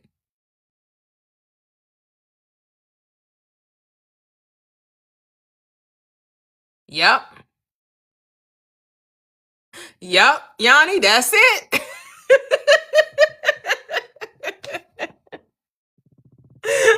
That's it. It's just a story, right? When we read our history books, what are they? Are they really facts, or are they stories someone else told and we just took them on as truth? Right? Most history books are just stories that people told. Did they tell the whole story? No, they told the story, the part of the story they wanted you to believe. And they kept telling you the story until what? It became impressed upon you and you took it as what? Facts.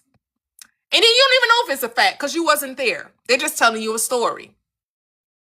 But they called the story a fact because they say, well, I was there.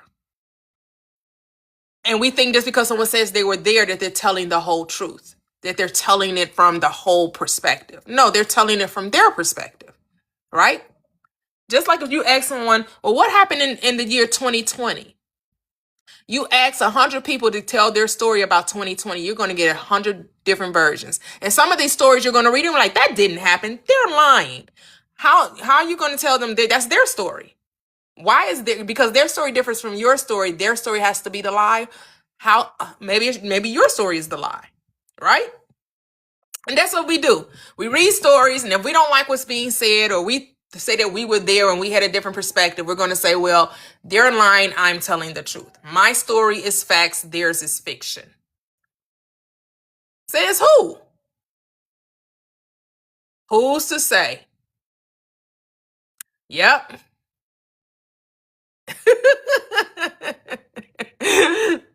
And I am. You funny, I am, Tam. She's just telling stories, I am, Tam. No one said you had to believe the stories. You do not have to accept the story. You get to reject the story. But you know, your acceptance of the end wills the means to the end. So if you accept the story, quote unquote lie, you're going to will the ends to meet that lie or story. And so that's why people get mad at others, right? Because they were like, well, I believed you. You told me this. You told me that. I believed you. I trusted you. That's where you went wrong. That's where we go wrong. We put our trust and belief in others. Where was the trust and belief supposed to be? Where was the trust and belief supposed to be? Was your trust and belief supposed to be in them or in you? That's a question you have to ask yourself. Where was your trust? Where should your trust be placed? Should your trust be placed in something on the outside or something within? Oh, I love that. Oh, I love that because she's telling her body, right? Because your friend, this is how it works. I love that, I am, Tam. Because your brain doesn't know the difference. If she truly believes she's eating a salad, even though you see a burger, the body is going to accept that it's a salad.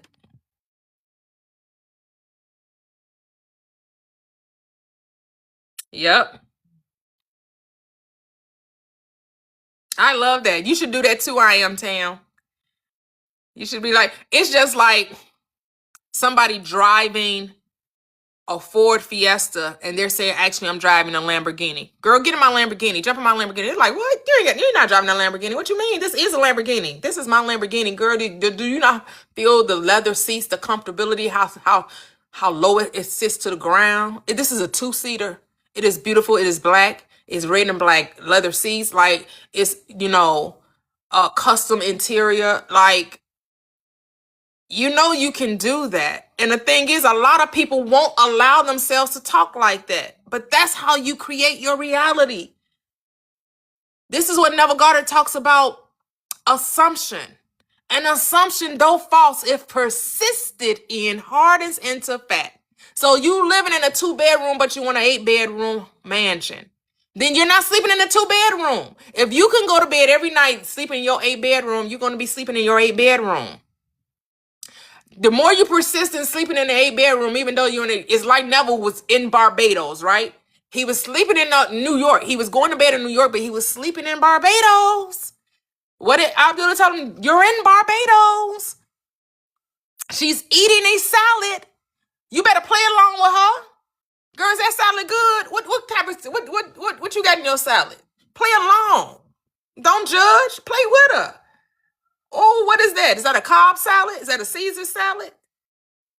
It's a spring salad.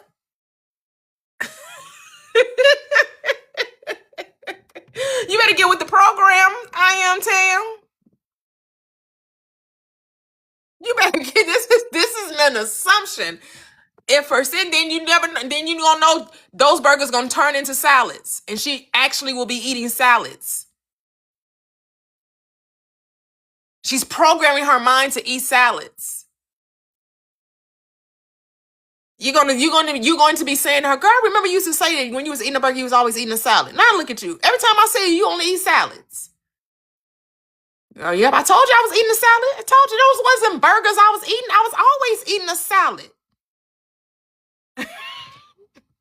You better know so I am Tam.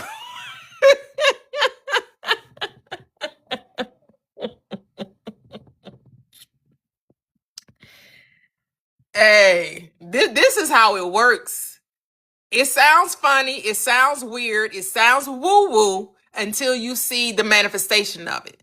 Until you see how your imagination creates reality. Imagining creates reality. What are you imagining? Well, your friend imagining that she's eating salads. So guess what? She's eating salads. Right? It's just like your children who play horsey with a broom. In their mind, they're riding a horse, not a broom. And you love it when you see children play make-believe. You love it when children play make-believe. And then we as adults think that, no, you got to live in reality. You have to live in reality. No. Keep being delusional. No, I am telling you, heard Delulu is the new, right? Only the world calls you crazy until they see the reality of it.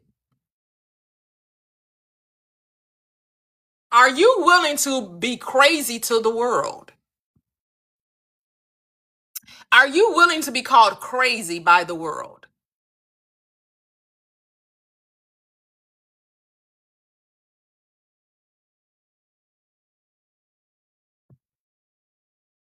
All right. So while you calling your friend crazy, you better get like your friend and start speaking those things that be not as though they are. So her salad be not a she calling that burger a salad. She's calling the thing that be not as though it were. She's doing the very thing that the script tells you to do. Call those things that be not as though they were. So what are you going to call yourself? Now, guys, let me know if you have any questions regarding manifesting, right? If there's any specific topics you want me to speak to, relationship, money, health, right? Yes.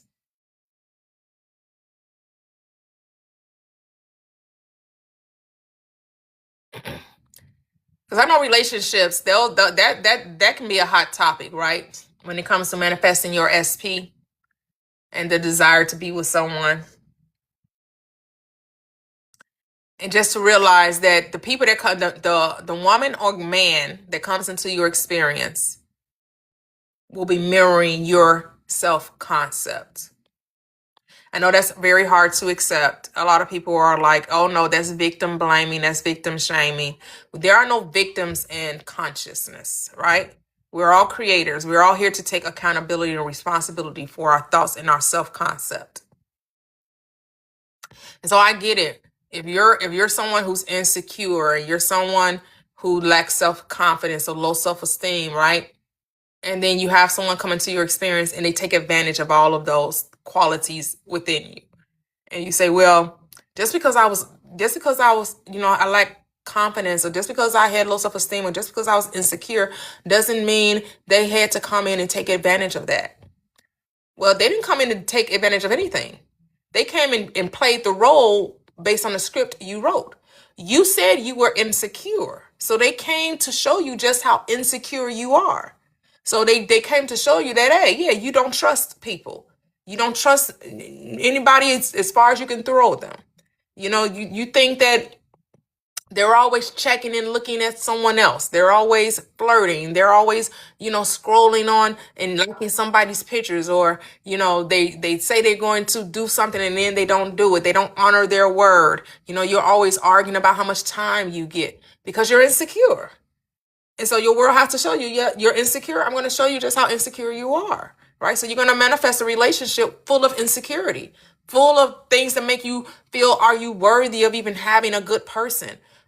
Do I even deserve love? Because look at me, I look this way, or I talk this way. I don't have this much education, or I don't have this job, this skill set, or, I don't make a whole lot of money, or I don't live in a nice home, or I don't have a nice car. And so I don't deserve to have someone, take care of me or look at me or treat me well, So that's the script that the person that comes into your reality is going to play that out for you.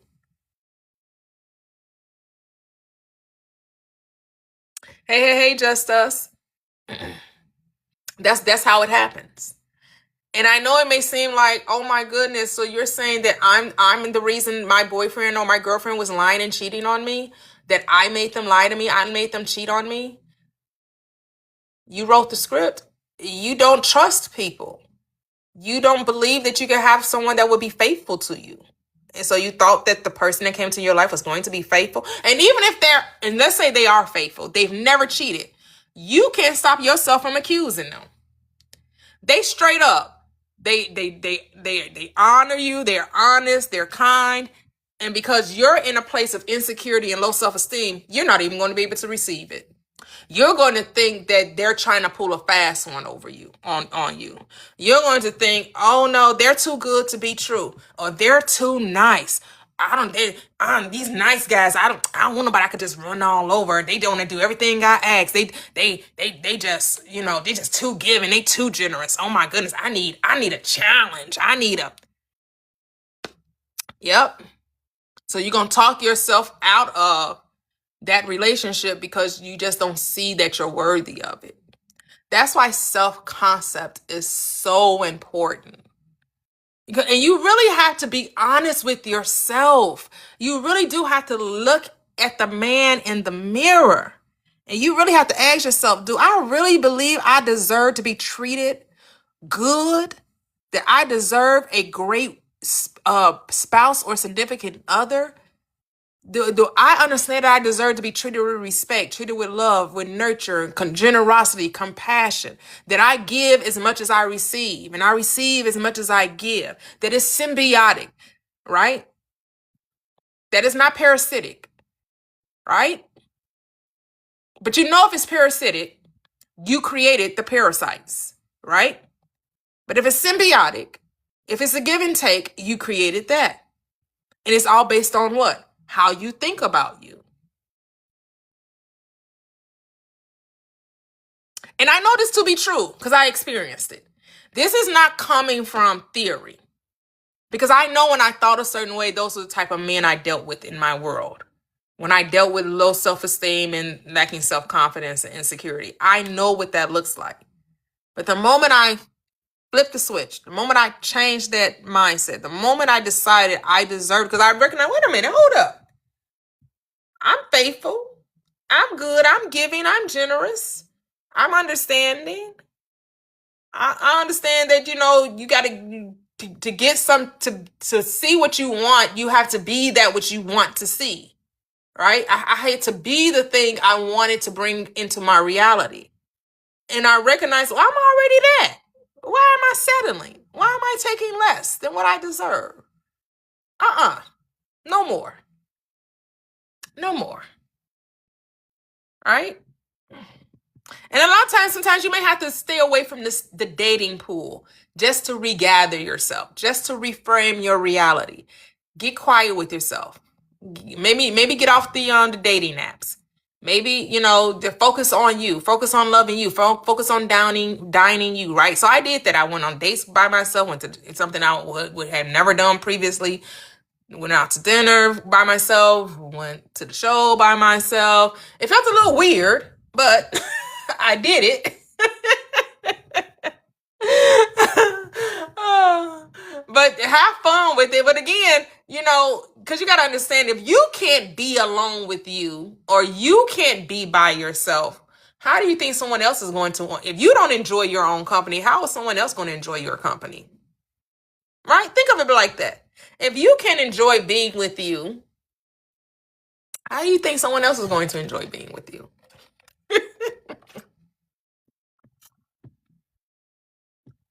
And I get a lot of people get in relationships because of the fear of being alone. And then they realize they're the most loneliest they've ever been in a relationship. They end up being with somebody that work 80 hours a week. They're a great provider. They're taking care of home, but they ain't never there. You never see them.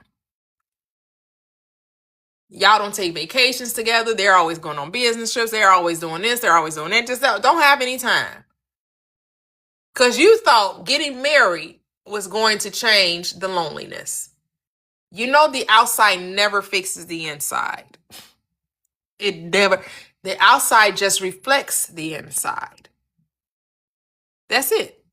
So if you're lonely and you're getting married because you think getting married is going to soothe your or change your loneliness, no, it's just going to amplify it. It's just going to magnify it. Now you're married and lonely. Married and lonely. And I'm sure you've heard a lot of marriages like that.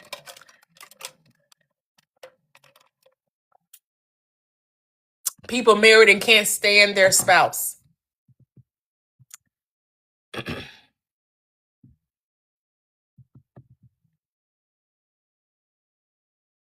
Everything in your relationship to money is the same way. If you don't think that you're worthy of living a good life, if you don't think that you're worthy of traveling and, having more than enough, more than just eking out a living, more than just getting by, more than just, I have to settle for certain jobs because I have children, or, I have bills, I have obligations. I gotta do this. If I don't do this, then how is it going to happen? No, the whole reason of understanding the law of assumption, the law of belief, the law of mind, the science of living is to recognize is that all you have to do is decide that you have it. And then the world changes to bring it to you.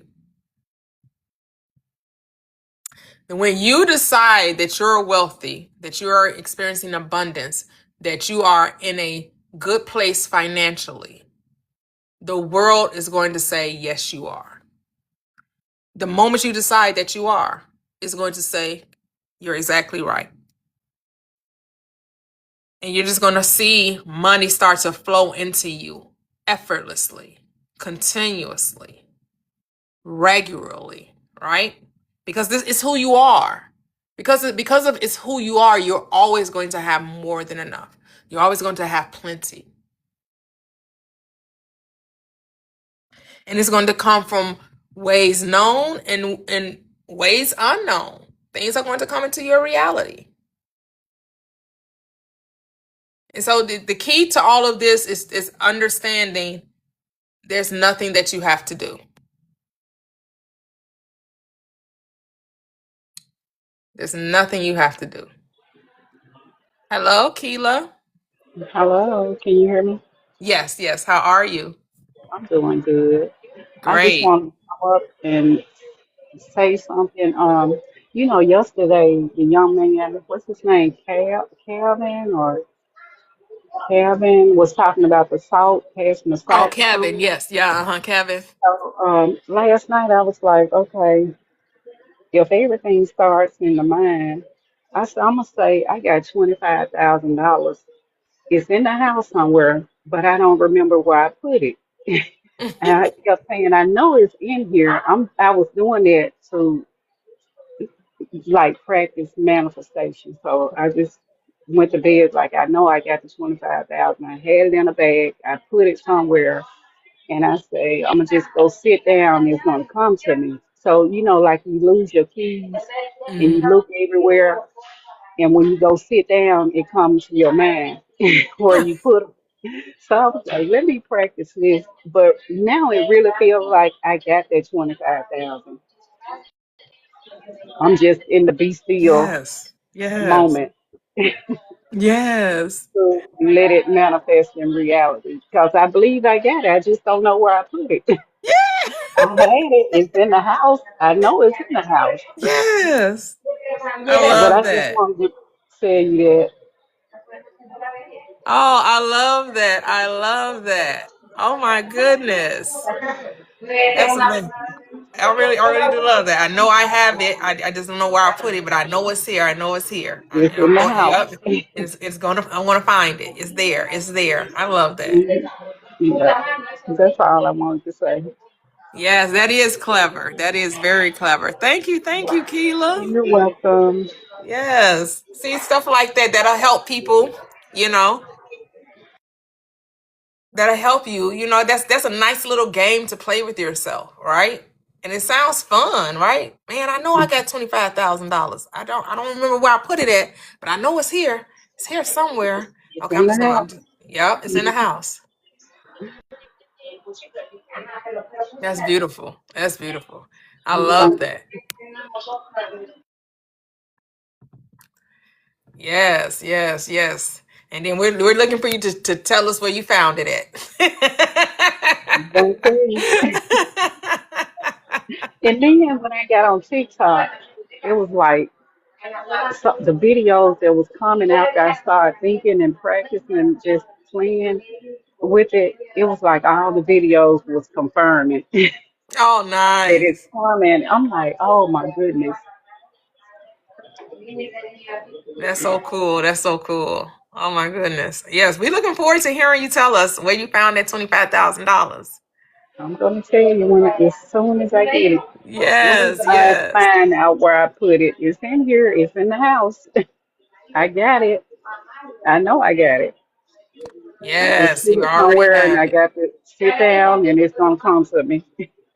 Absolutely, absolutely. That's beautiful.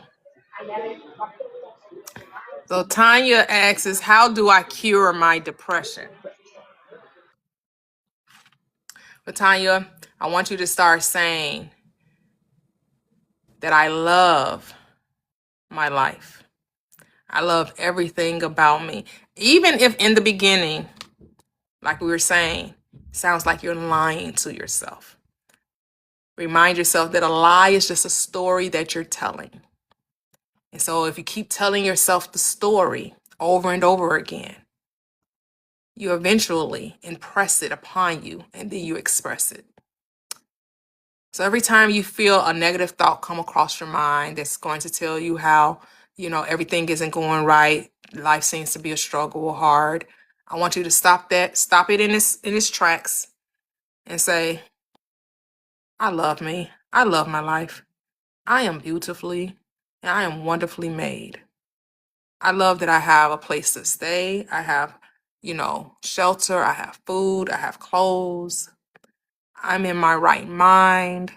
I love everything about me. I love my family. I love my friends. I love who I am, and I wouldn't change a thing because I am amazing just the way I am. Listen to that song by what's his name? Bruno Mars. Cause you're amazing just the way you are. Exactly. Because now you're going to say, I love how everything works out for me. I love how everything works out for me. I don't know how it's going to happen because that's not my work, but everything always works out for me. I love that everything works out for me because I love my life. I love who I am. I love where I am. I love everything that I see. All right. Start speaking love to yourself and let it be on repeat every time. Even when you have that moment of, but everything's going wrong, say, nope, everything is working out for me. I don't know how, and it's not my work. I'm leaving that work to God. God don't need my help. God says let there be and it was. So I'm going to allow God to do what God does and allow God to take over. And I'm just going to be thankful and appreciative. And I'm going to rejoice and like thank you. I thank you so much. I thank you. I love everything. God doesn't make mistakes. So I'm not a mistake. I'm here for a purpose. I'm here to remember who I am. I'm here to experience this life, and I'm here to have the abundant life. Not only am I here to have life, I'm here to have it more abundantly.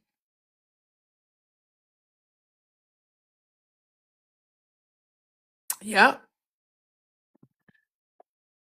Because your word is God. And your word and your life is just your words expressed. So when you can understand that your life are your words expressed, you will be more careful about what words you express, right? You must understand that your life as you are experiencing it is because of what you say about it.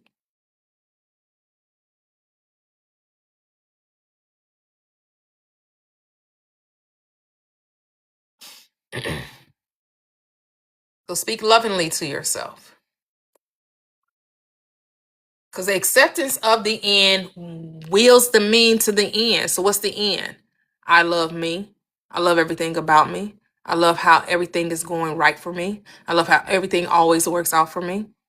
I love that I don't even have to know the how. I just have to know that it is. I don't have to know how or when. I just have to know that it is. I just have to accept that life is beautiful, that life is amazing.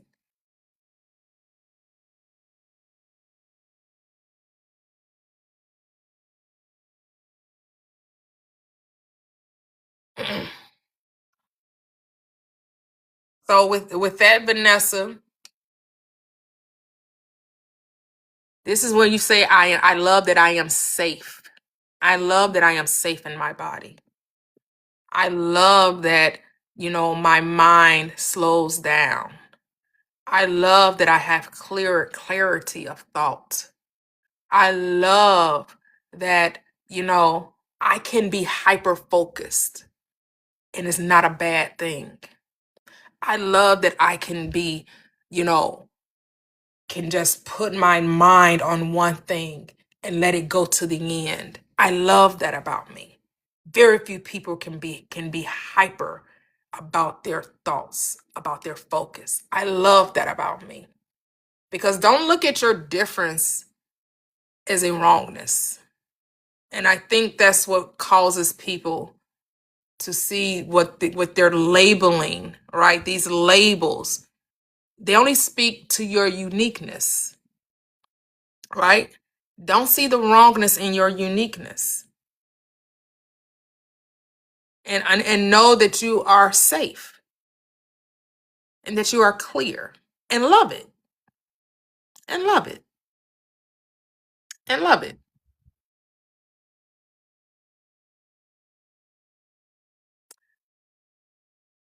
You're welcome, Vanessa. Because I'm not real sure about the diagnosis of ADHD. 'Cause I know that we've heard these terms or whatever. I never looked into it. But whatever they're declaring that's what's wrong with you, that's what you say what's right with you. Whatever they're saying is wrong, you make right. You make it right.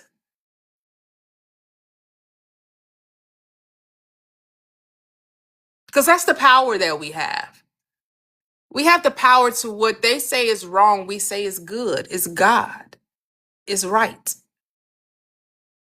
It's a beautiful thing. I'm unique. I'm not like anyone else that is expressing God. I'm a unique individualized version of God, and there's nothing wrong with me. I am amazing.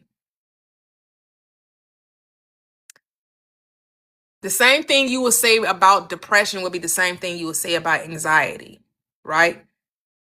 That I am safe, I am loved, I am cared for, I am worthy, I am beautiful, I am loved, right? So I love,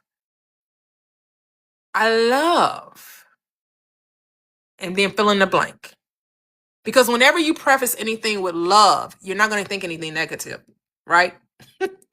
And when you put I love in the beginning of the sentence, right? Because that's what I am is. I am is love, right? Just say I love, and then whatever it is, whatever comes to mind. And when you say I love, the mind is automatically going to go to something positive. The mind is automatically going to think of something lovingly, right?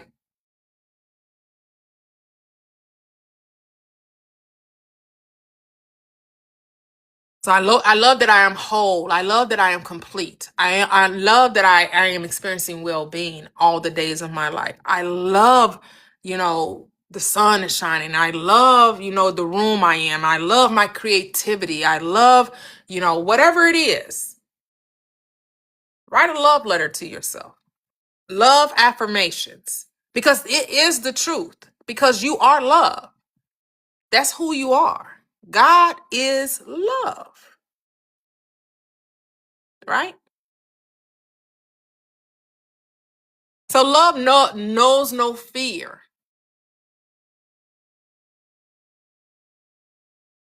Oh, that's it. Love that, Vanessa. I love how healthy my body and brain. Oh, I love that. Yes, that's it. I love how healthy my body and brain is. Yes. And just keep telling yourself that, right? It should bring a smile to your face. The more you keep talking about, I love this, right? You should see yourself smiling. You should see yourself feeling uplifted. You should be feeling the satisfaction in your body, right? And just keep saying it and keep saying it. Every time the mind wants to think wants to bring up that old state, you say, nope, I love, I love, I love. I love this about me. I love who I am. I love where I'm going. I love how everything flows to me effortlessly. I love how I surrender to the truth of my being. And the truth is, I am love.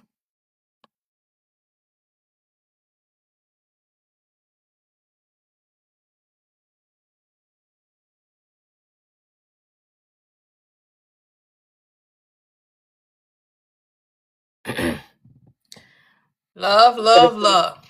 Hello, Keela. Oh, you paused.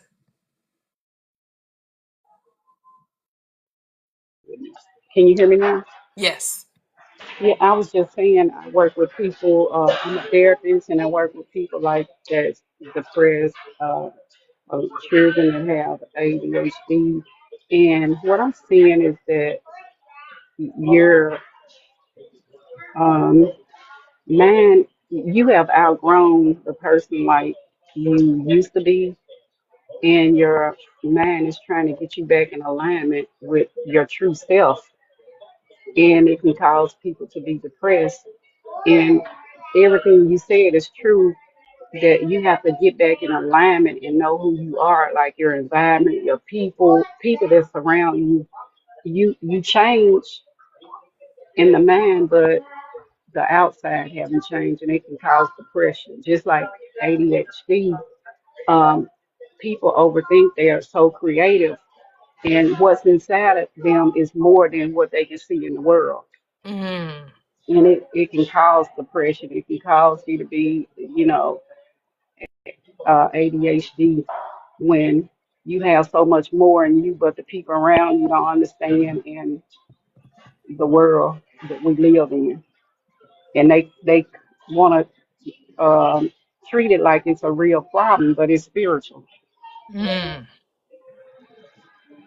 That's what I'm seeing every day, Oh, and I okay. understand it more than some people do. Oh, okay. Okay. It's all spiritual.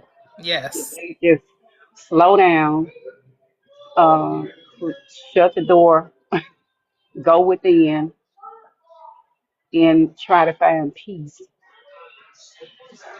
and and ask what is causing this.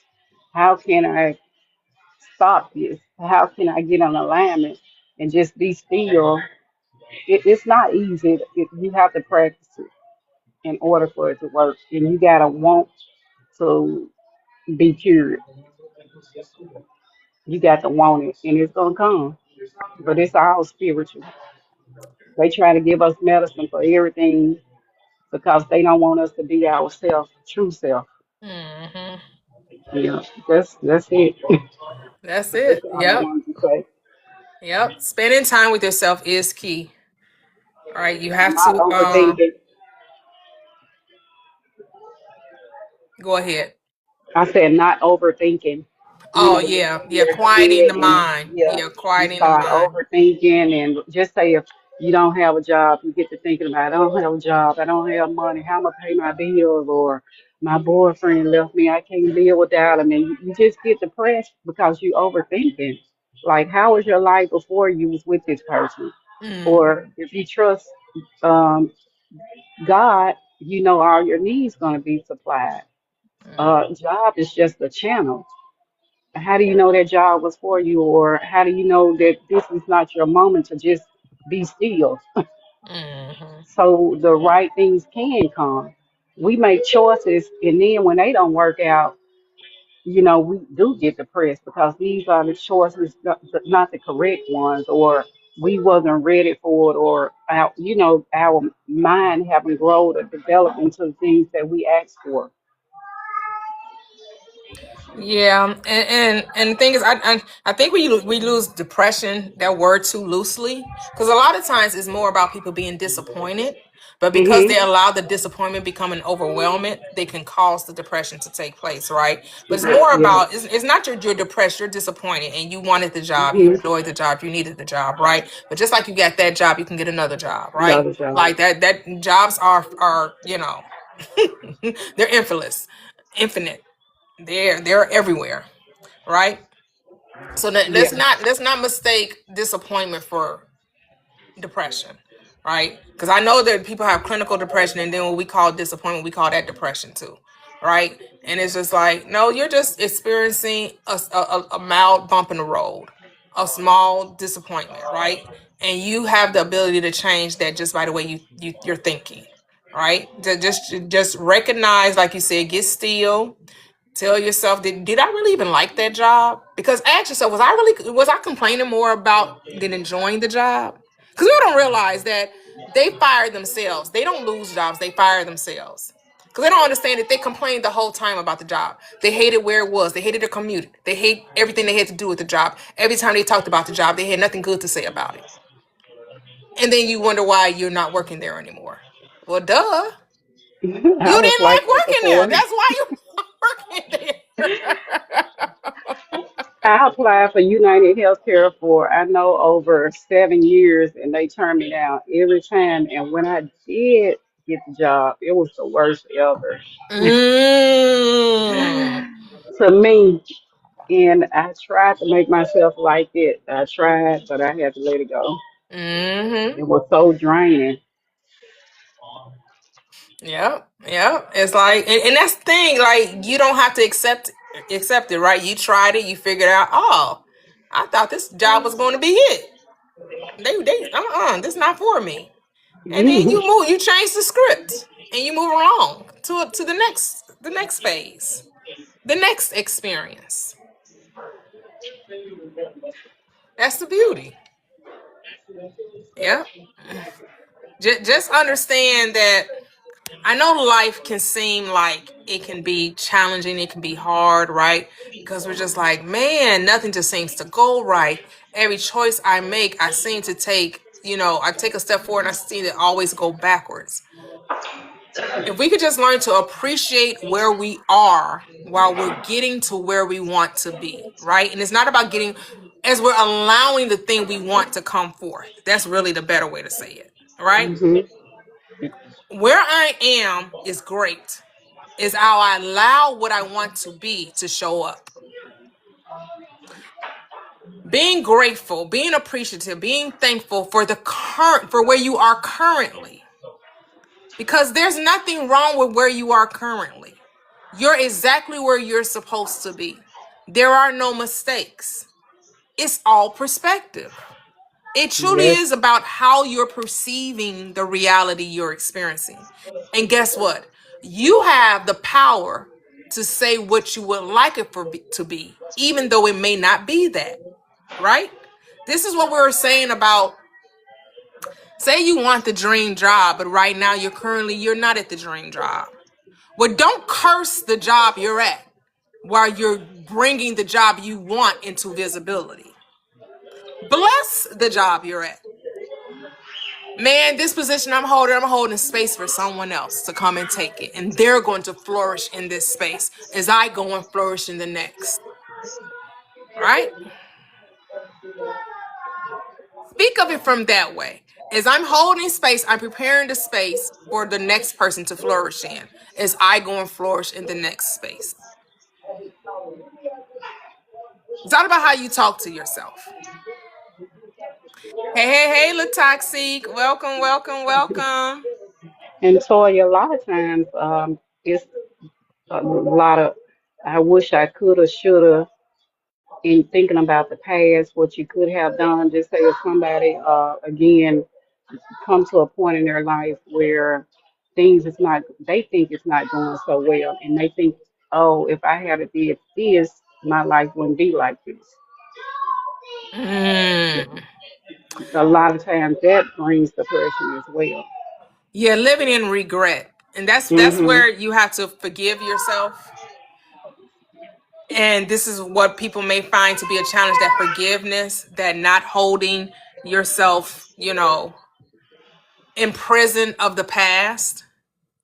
Because the past is just an experience. It does not define who you are as a being. And don't get experiences and lump them in with beingness. Because the being you are came to experience all of this to help you remember who you are. That was the whole purpose of your experience, to ignite the spark within you, right? And so the choices that you made them based on your understanding at that time. Well, guess what? You're not that person anymore. You know, if you could go do it again, you would make different choices. Well, guess what you get to do? You get to make that different choice now. You get to make it now. And so the only thing you need to do with the past is forgive it. That's all you have to do. You're not going to condemn it. You're not going to beat yourself up about it. You're not going to live in shame or regret, remorse, or guilt. There now no condemnation. No one's condemning you but you, so stop it. You didn't know what you didn't know, and that's okay. We've all been there. We've all been in places and times in our life. Had we known better, we would have done better. Had we had known differently, we would have chose differently. But guess what? We know now. We know different now. And so now you make choices from this present moment, not from that past moment. Because remember, there is no past moment. There's only the now moment. Hey, hey, hey, Kev, Grand Rising, Grand Rising. And so that's what people just need to forgive themselves. And so how do you forgive yourself? You start telling yourself, I love where I am now. I love the person that I've become, the person that I've remembered. I love this about me. I love that now I have power, I have presence, I have capability, I have awareness. I love where I'm going. I love where I've been, because that where I've been brought me to where I am now. And that now is the remembering of who I am. Everything that you experienced brought you to this place, to this moment, to this now. And so embrace it. Love every experience you've ever had, because it brought you to remembering who you are and that your thoughts are creative. And now that you know that your thoughts are creative, guess what you get to do? Create the reality you want now. With no judgment. No judgment. No judgment. So if you want to make more money, you want to be in a different position, you want a different job, another career, say, I love that this employer saw in me what I knew was in me, my capabilities to do this job effectively. But now I'm going out to expand in consciousness even more and experience another position where I have even more, I'm making even more money, and it's a job of ease and flow. And I love it. I love the commute. I love that, oh, maybe you want to stay at home. Whatever it is that you're desiring, see yourself loving it now, where you're also loving where you are now, right? You're not going to condemn the job, because remember, you're the only thinker in your reality. So it's your thoughts that you're creating the experience of. So if you're thinking negatively about the job, well, that's why you're having a negative experience. And all you're going to do is carry that on to the next experience. Exactly. Be kind to yourself. Just love on you. And don't be ashamed to love on you. Nobody else is thinking your thoughts. Nobody else is in your mind. Don't let nobody else take up free space in your mind, right? Let go of whatever your mama told you, whatever your grandparents told you, whatever your coworkers, your boss, whatever they spoke something that was in opposition to who you truly are, which you are this dynamic, powerful, capable, loving, compassionate, generous, fierce, fabulous being that you are. If they weren't speaking to that, forgive them because they just didn't know. They didn't know who you were. And that's okay. They didn't know how fantastic you were, how fabulous you were. But now you know. And that's all that matters. It doesn't matter that they didn't know how wonderful you are. It only matters that you know how wonderful you are.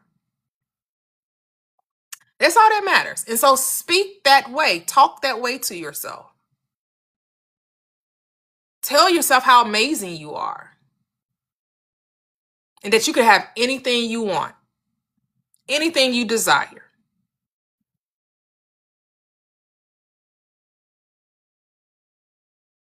Anything. It's all here for you.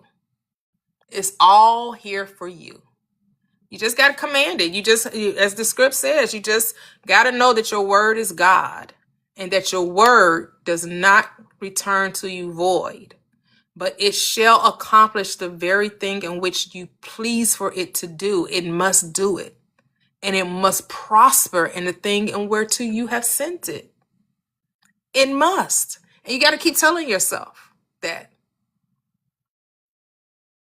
Like, what's going on? Now, let me rewrite this script. Wait a minute.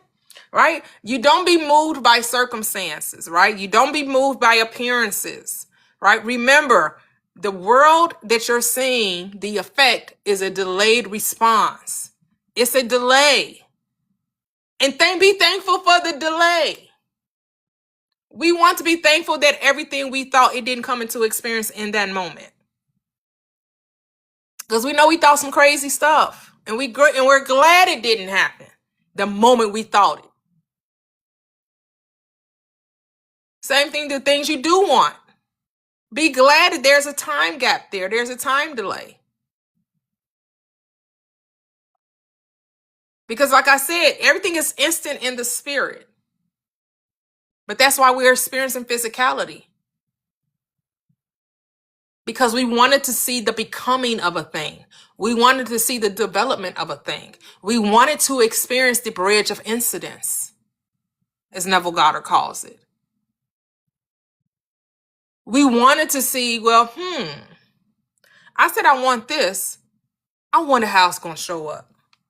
Not to start thinking about how it's going to show up. Just like, I wonder how God going to show up today. How God going to work this out today. And God is you. We know God is the awareness, the I am, that is you, right? The greater part of you, not your reasoning mind, not your logical mind, right? And so I wonder how the universe is going to bend itself to my reality. What's going to take place? What has to happen? Hey, Gigi. Good morning. Good morning, bestie.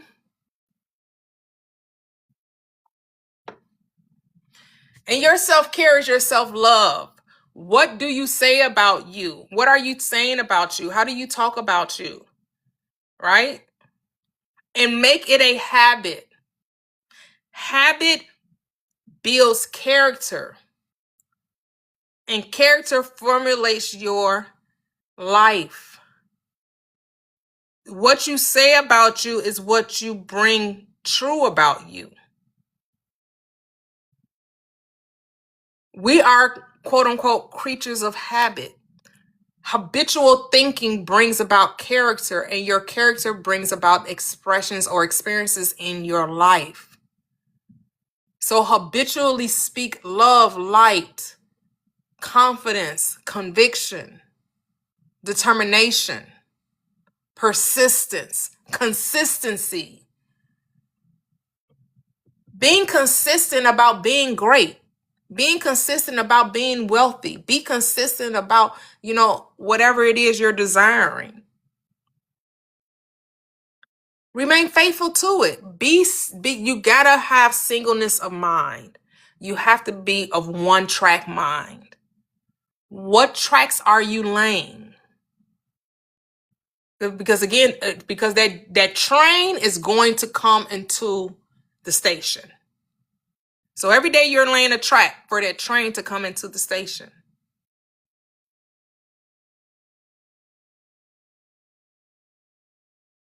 Yes. So you're laying down the tracks of your life by what you're saying, what you're communicating to the world. Whatever you're communicating to the world, that's the tracks that you're laying. And then that train comes on that track and pulls into the station. What do you want to pull up? Love, peace, joy, abundance, health, wealth, success, wisdom, creativity, ease, flow, harmony, compassion, generosity, every great thing that you can think of. But it starts with your word. Because in the beginning was the word. And then the word was with God. And the word, what was God? Your word is life. That's what God means. Energy, life. It is the life force. It is the source of all things. Your word. And then you remind yourself, oh, my word that goes forth out of my mouth, my thoughts, my intention, my directives. Oh, yeah, it ain't returning to me void. I don't care what word I send forth. Oh, it's coming back. It's a boomerang. It's definitely going to return. And it shall accomplish the very thing that I please, or the very thing I displease. And it shall prosper in the thing where I send it, where I sent it out. What are you sending forth? Are you sending forth struggle and strain and difficulty and challenge and lack, ill health, disappointment, doubt, worry? Is that what you're sending forth? Because guess what? It's coming back. Oh, it's coming back. Right on track. But no, seek peace and pursue it. Why? Because what you seek, you find. That's why you're told to seek peace and pursue it, because you shall find it. You would not have sought me had you not already found me. So the peace is already there. Just claim it. The love, that's who you are. Just claim it. The wealth, that's you. Just claim it. Just be it. They say, yeah, man, I live in an abundant world. The economy in which I reside, the U.S. economy, they print money every day. Now they don't even have to print it. They just gotta punch some numbers on the screen. Now they gotta do is print numbers onto a screen.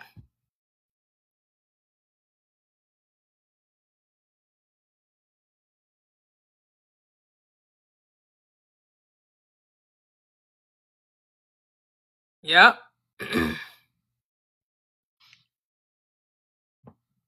You just have to give your attention to the thing you want to see. Give your attention, and your attention is what? What you're talking about, what you're thinking about. That inner conversation that goes on when you're in the shower, when you're driving your car by yourself, when you're washing dishes, when you're doing laundry, right? When you're cleaning up your home, while you're at the office, or you're on the way to the office, right? What are you thinking about? Are you thinking about, oh my goodness, life is so wonderful. Oh, it's going to be so amazing. Oh, this is going to be the best day ever. I'm going to have the best work experience that I ever could imagine. Oh my goodness, this is going to be so great. I'm so grateful. I'm so thankful. Oh, I love my life. Is that how you're thinking?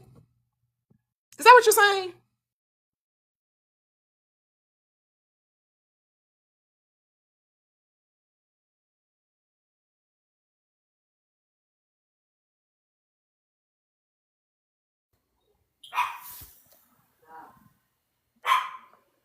Hello, let me cook. Yeah, hello. Hello, how are you? Doing good. Great, great. What's going on?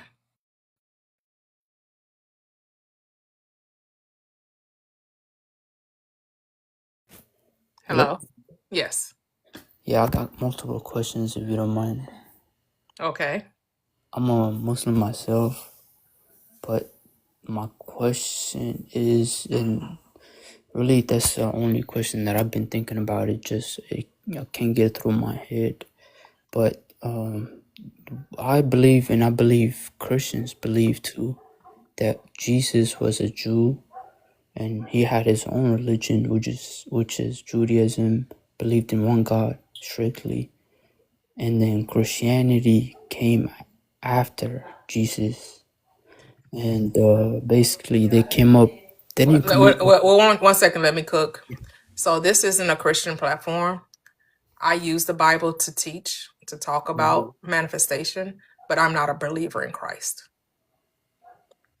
Oh, I believe as Christ. I believe every being born of woman is Christ consciousness. It's Christ incarnated. You either know that you're Christ or you don't. I didn't know that was a thing where you preach Bible but don't believe in Jesus. I didn't know that was a thing. So you just It's a thing. Search it up on YouTube. It's a thing. You look up the teachers like Neville Goddard, Reverend Ike, Dr. Joseph Murphy, Florence Scovel Shinn, Emmett Fox. It's a lot of you can look up law of attraction, law of assumption, law of belief. You can look up the esoteric teachings of the Bible. Yep. Yeah.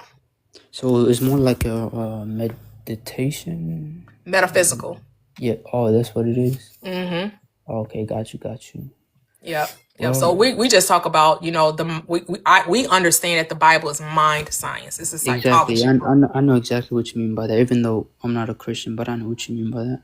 Okay. Yeah, it's more like to bring peace to people and basically make them go on the right path of life. Yeah. Yep. You know what Yep. you mean? Yeah. To have peace in this life right now that you don't have to wait for it. Exactly. Yeah, I know what you mean. Yep. Yep. Well, I'll respect you, and I apologize. I didn't know that. Oh, that's okay. You're good. Thanks for joining. Yeah, no problem. Thank you. Okay. Bye.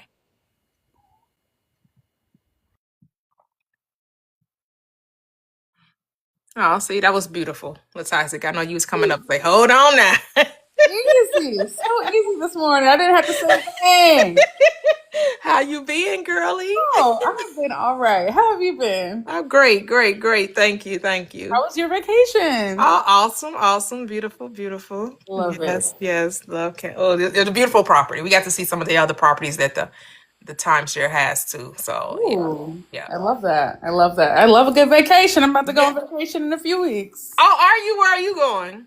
I'm going to Key West. Oh, okay, I'm going to Key West. I like Key West. I like the vibe there. Nice. Yeah, Okay. I'm Have doing fun it. in the sun. Thank you. I will. Thank you. I will. Yeah, I'll be going to Tampa in around my birthday.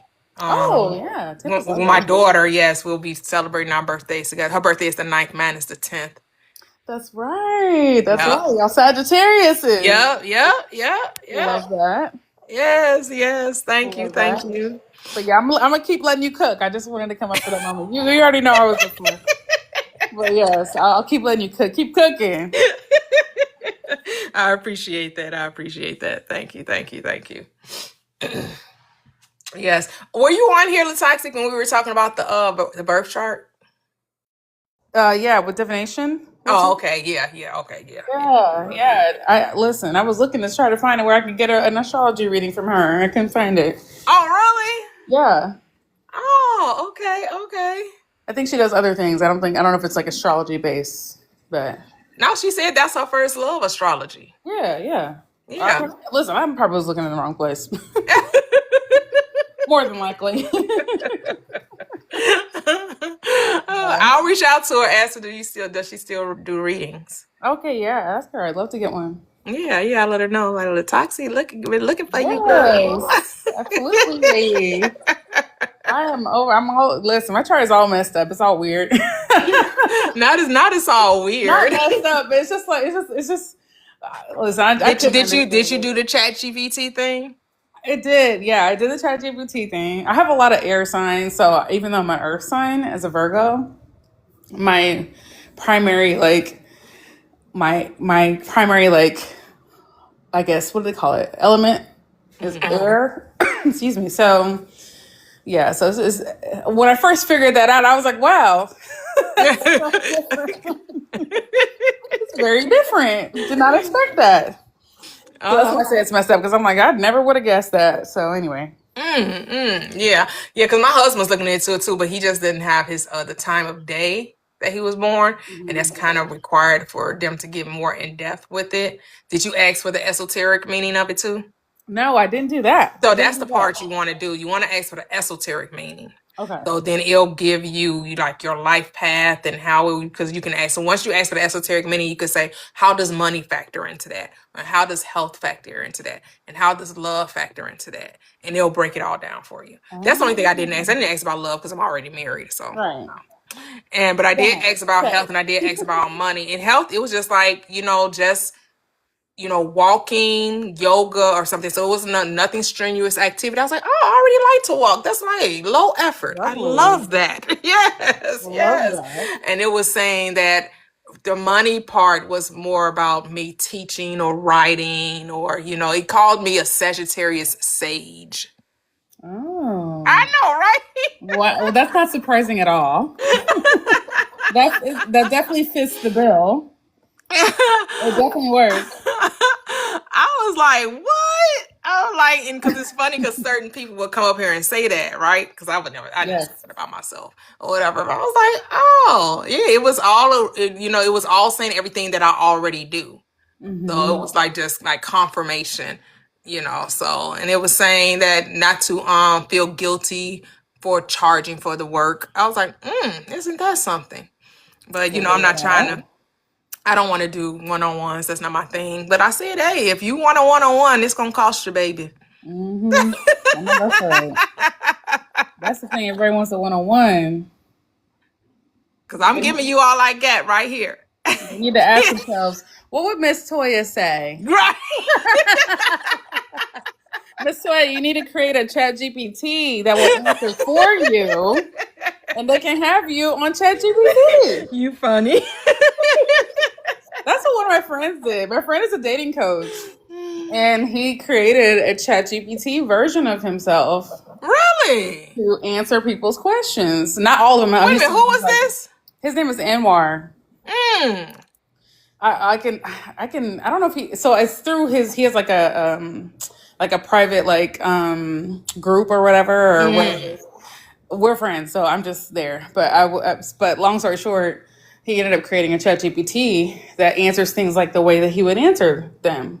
Oh, wow. And so he doesn't have to, he does still do the one-on-one thing because that's part of his thing that he sells, but it's something that I think is helpful for people in the moment.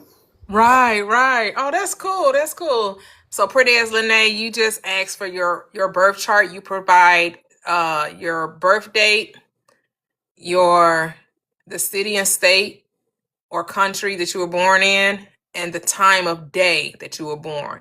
The time of day is very important, so it can give you your sun sign, your moon sign, your rising sign, and your ascendant.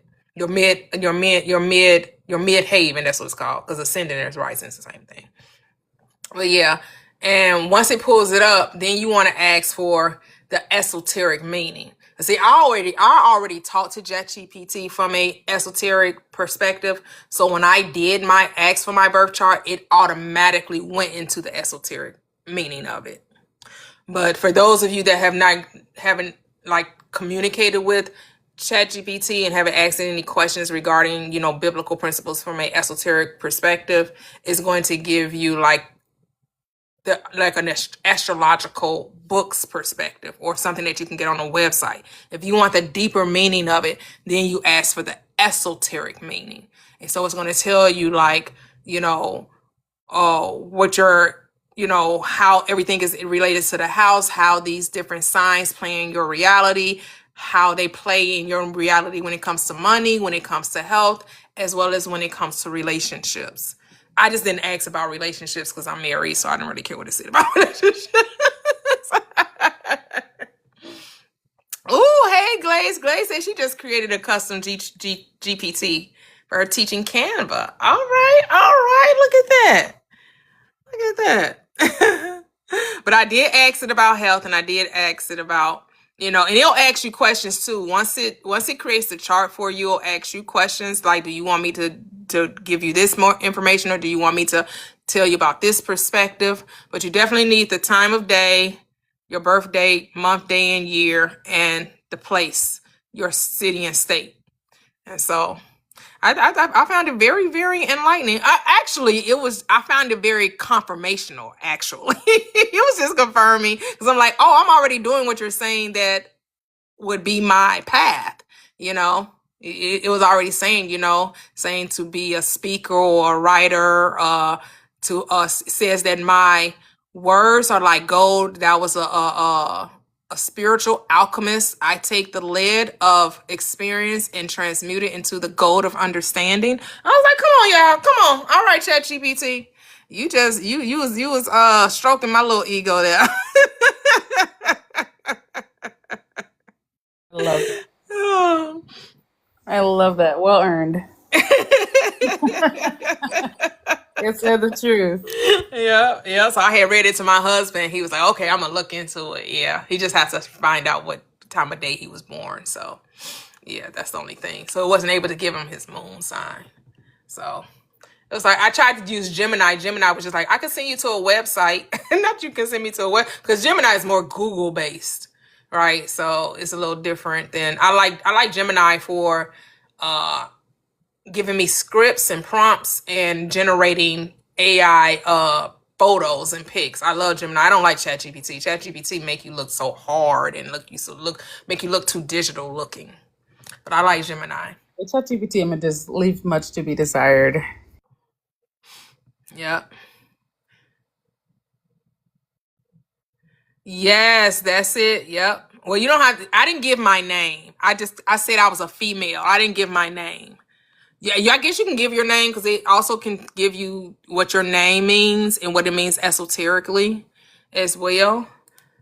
But I said I was a female born on this date, time of day, city. I didn't say my name though. So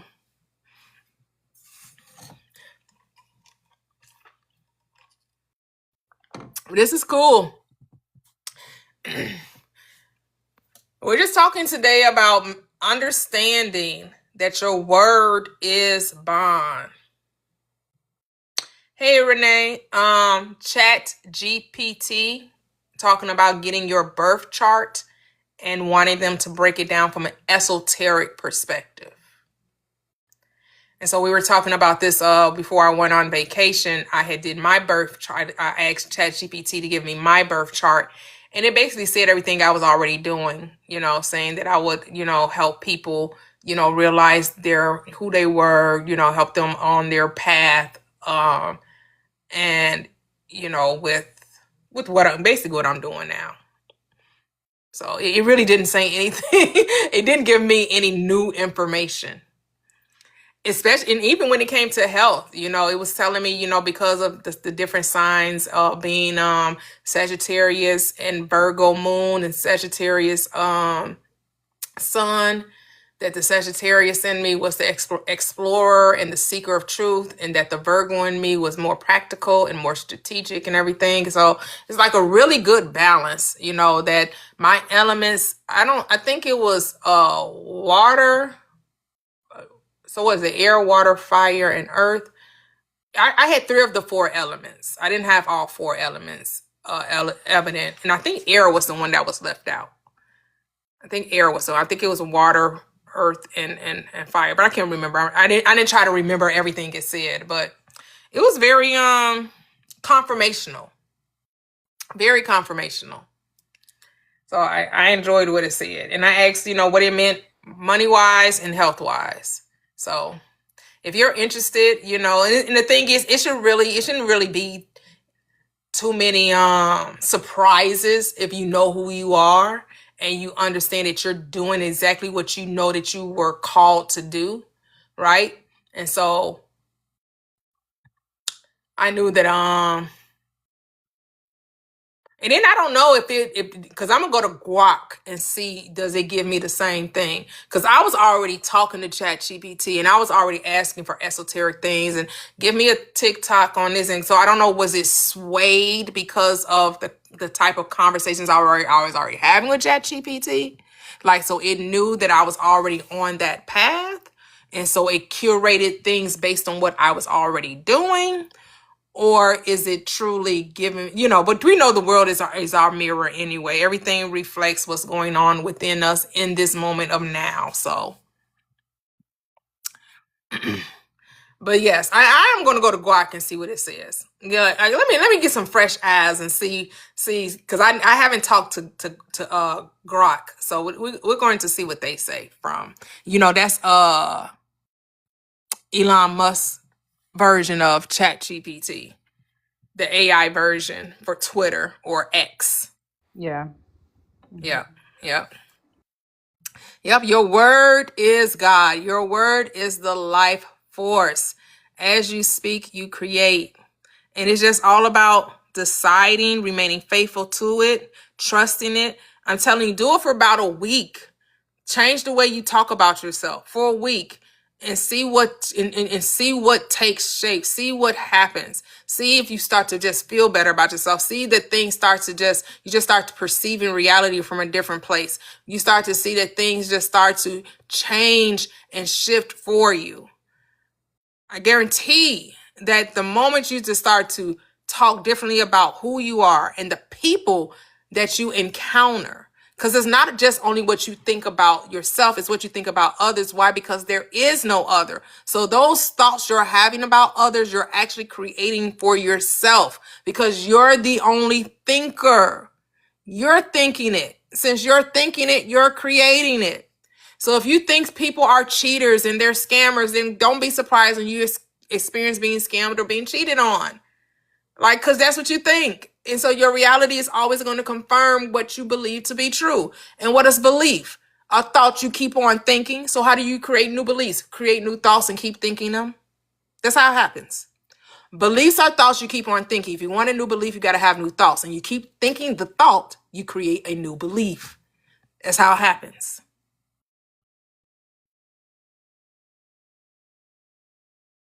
That's how it happens.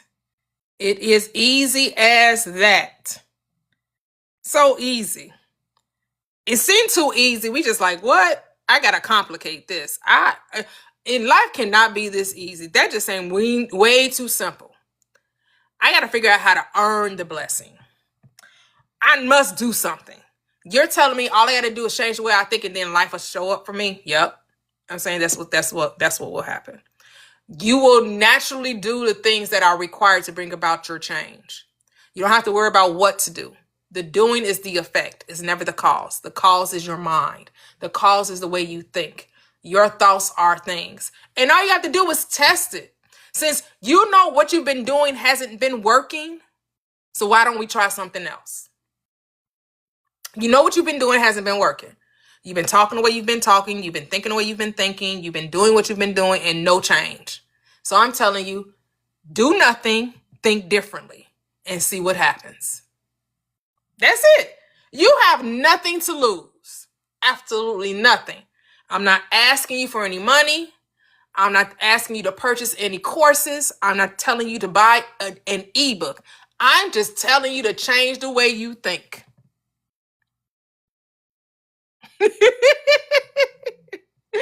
That part. It has been working, but you have not been getting the outcome you desired. Because you are right, Lataxi. You're always manifesting. But you haven't been manifesting your desired outcome. You haven't been manifesting your desired outcome. And so the way to manifest the things you want, you have to talk about it as though you already have it. If you want something different, you have to speak differently about it. You want more money, you cannot complain about the lack of it. Because complaining about not having enough just produces more lack. Speaking of lack produces more lack. Speaking abundance brings about abundance. It's just so simple. And so you have to, so what Neville suggests, and I will suggest too, because I did it, what he said to do, Do a mental assessment. Take 2 to 3 days and just watch the way you think. No judgment, no condemnation, no guilt, no shame. Just pay attention to how you think. Just take 2 or 3 days and just watch your thoughts. And you'll discover you're very negative. You might not think that you're negative, but I guarantee when you sit back and you just let your thoughts do their thing, you're going to find out you're very negative. You have a very, very low self-concept of yourself. You're always talking about somebody else. You're always talking about what this one doing and how this one's acting. You're never minding your business. You're always minding someone else's business. Your thoughts are always constantly on the other. But I'm here to tell you there is no other. Those thoughts you're thinking about the other, you're just creating for yourself. So stop it. Think about others as you would want to be thought of. And then watch your world change. Now, I do offer free ebooks. The link tree is in the bio. You can get free ebooks. It's free, free 99. Doesn't cost you a thing. But for you to click, it just costs your time, your attention. Click the link in the bio. Get the ebook bundle. 30-day transformation journey. The recipe for life, which is the manifestation book. And then daily diamond gems. It's a book of affirmations and scriptures. The 30-day transformation journey is also 30 days of a scripture and an affirmation, and then it's explanation of the scripture to remind you of the possibility, to remind you of what's possible for you, and that all things are possible. That the reason why you've been experiencing what you've been experiencing is because you've been thinking the way you've been thinking. And the moment you change the way you think, that's when you'll change your experience. It is so simple. It really does happen like that. This really is the truth. It really is. And all I'm asking you to do is try it. Choose this day to think differently, to think lovingly about yourself, to do what Philippians 4:8 says. Whatever things are lovely, whatever things are true, honest, noble, virtuous, praiseworthy, good report. Put your mind on that. To not be conformed to this world, but to be transformed. How? By thinking differently. How do you want to think? That I am abundant, that I love that I am abundant. I love that I have, an excess of money. I love that money comes to me easily and effortlessly. I love that my body looks exactly the way I want it to. It's the perfect height. It's the perfect weight. It's the perfect shape. It's the perfect color. It's my skin is flawless. It is beautiful. I love that for me. I love that the people in my world are experiencing great success. They're flourishing and prospering in everything that they do. My children, my parents, my loved ones, everyone that I come in contact with, they are better off for me being in their presence. Everything that I do prospers, right? Everything that I touch turns to gold. I got the Midas touch, right? This is how you're going to talk to yourself. I love me. For I am wonderfully and beautifully made. Marvelous are thy works. That my soul knows quite well. I came to have life and that more abundantly. I have peace that surpasses all understanding. I love that I have unspeakable joy. I love that whenever I go out, I see smiling people everywhere. I love that people treat me like the God that I am, the goddess that I am. I love that wherever I go, I'm at peace. I love wherever I go. I love whatever I do. I love whatever I eat. Whatever it is, love it. Preface it with love. Put love before it. Because you recognize when you say, I love something, whenever you say, I love, you're not going to speak anything negative. It's impossible. When you say, I love, the moment you say, I love, the mind has to think of something that you love. See, when you say I am, it could be easy for you to say something negative. It can easy to say I am, whatever. But when you say I love, your mind is going to search for things to love. I love everything. I love that it's raining. I don't even really care. Love is going to make the garden grow. Love is going to replenish the soil. Love is going to replenish the oceans, the lakes, the streams. I love the rain. I love it. I love that when it rains, that means the sun must shine. I love that it's going to create a rainbow in the sky.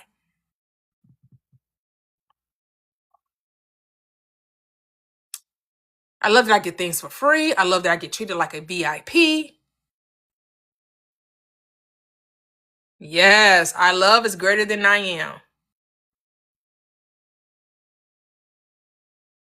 Yes. Hey, Vanessa. Only if you think it does, as a man thinks in his heart. So Vanessa says, does eating animals lower your state of consciousness? As a man thinks in his heart, so is he. So if you think it's wrong to eat animals and you think it's going to lower your consciousness, then it will. The script says it's not what goes into a man that defiles him, but it's what comes out of the man. What comes out of you? Your word. Your word is God. Your word is life. This is what the script also says. This is what Paul said. He put it this way. For I am persuaded of the Lord Jesus Christ, that there is nothing unclean in and of itself. But to him that deems it unclean, to him it is unclean. So if you think it's wrong, it's something wrong for you. It ain't wrong for nobody else but you.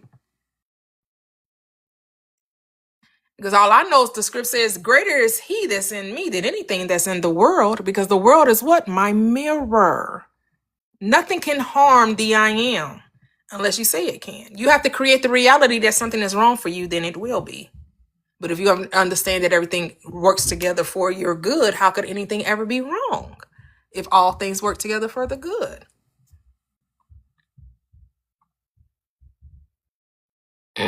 Do I think it's necessary that we eat so many times a day? Only if you think it is.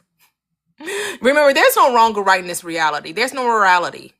There's no morality in consciousness. Consciousness doesn't view life as we do it. We view life from a wrong or right because we eat off the tree of knowledge of good and evil.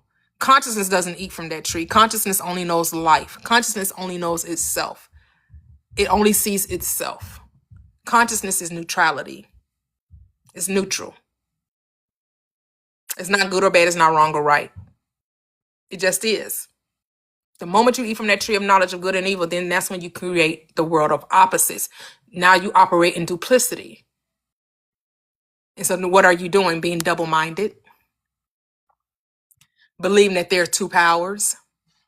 That's what the knowledge of good and evil does. It creates the illusion of two powers. You believe there's a source for good and there's a source for evil, but there is no source for evil. Evil's the illusion. It's not reality.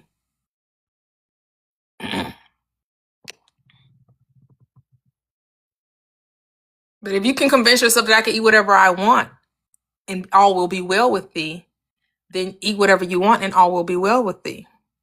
But if you take on the mindset of the clinician, the nutritionist, or the medical doctor, and they tell you, oh, you have high this, you have pre this, do this, and that will take care of it. If you believe their report, then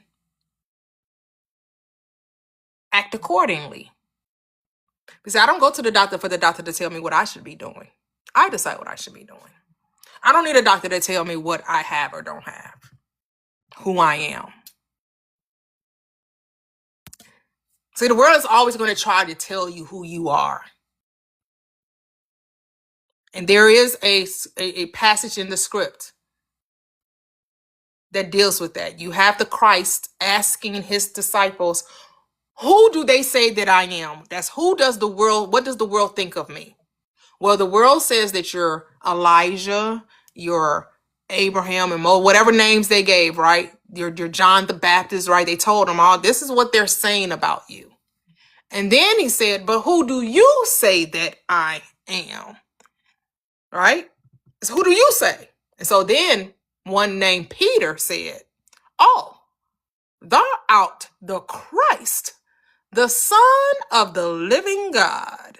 He said, oh, blessed are thee, Simon, son of Barjona. Flesh and blood did not reveal this to you, but my Father which is in heaven has made this known. So this revelation of the I am does not come from the world. It comes from within. It comes from your awareness, from consciousness, from the Father within. The world can't tell you who you are, as much as they try. The world would definitely try to tell you you're John the Baptist. They would tell you you're a great prophet. They will tell you you're this, but you have to know that you are the Son of the living God, that you are the I am come again.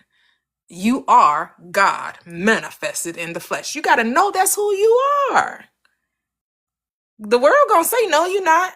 You flesh and blood just like me. What you talking about? You ain't God. There's only one God and you ain't it. And we're saying, oh, you're right. There is only one God and we're all it. We're all God. We're all individualized versions of the one. You're exactly right. There is only one God playing all parts. There's only God in the world.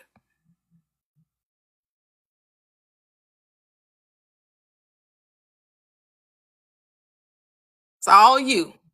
It's all you. And it's just constantly telling yourself who you are. Man, I'm amazing. Man, I love, right? When you're going out the door, I get, everything is just a smooth transition. That this world is the best day ever. Today, the best day ever. As SpongeBob, however SpongeBob sung that song, the best day ever. Every day is the best day ever. It doesn't matter what's happening. It's all working out for your good. It doesn't matter what's going on in the background. It doesn't matter what's going on, the things that you can't see. It's okay that you can't see the baby, taking shape and taking form in the belly. It's okay. You're trusting the divine essence within, the divine intelligence within to bring it to form, to shape it, to fashion it, to give it all its parts so that it can live outside of the womb, right? So you're going to trust the divine within you to bring forth the manifestation, to bring forth the desire. You're going to pass the baton. Remember, I said this is a two-legged race. The first leg is ran by you, you choose. And then you pass the baton off because you don't finish the race. The race is finished by God. Because God is the Alpha and the Omega, the beginning and the end, the first and the last. And I am one with the Father, right? I and my Father are one. So my only job is what? To choose. That's it. I'm just to choose. I'm to look at this smorgasbord of life, this buffet of life, and just choose what I want. What would I like to experience today? I would like to experience discounts today, or I would like to experience VIP. I would like to experience first class. I would like to experience more money. I would like to experience, whatever it is. It's more peace, joy, love, kindness, right? Seek those things and then know that the worldly things come. When you seek the godly things, the heavenly things, the earthly things must come forth.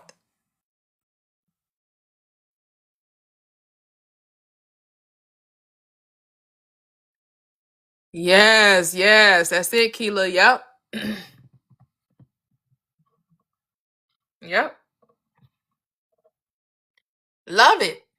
Fall in love with it, right? Like I said, fall in love with you and the world will too, because you don't need the world to validate you. You could care less if the world loves you. Why? Because you love you. And as long as you love you, the world has to what? Reflect the love you have for you. So what do you put your focus on? You don't put your focus on the world. You don't care what the world is saying about you, because the world is going to say all kinds of things. But it's, who do you say that I am?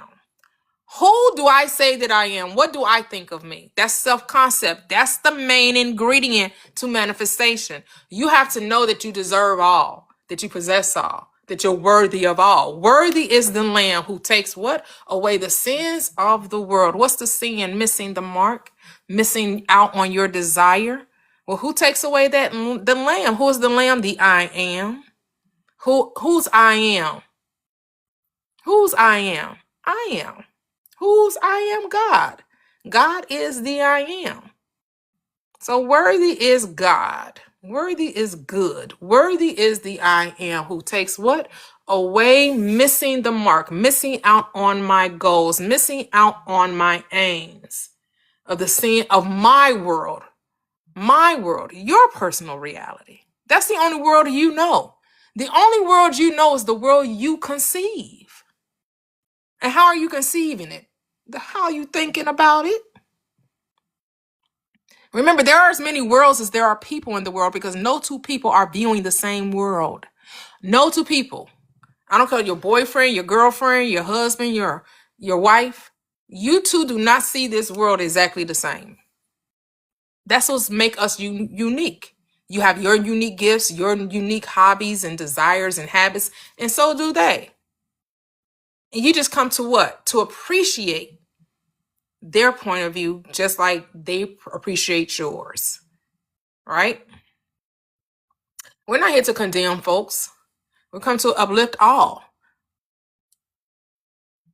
We come to lift up. If I be lifted up, then I shall draw all manifestations to me.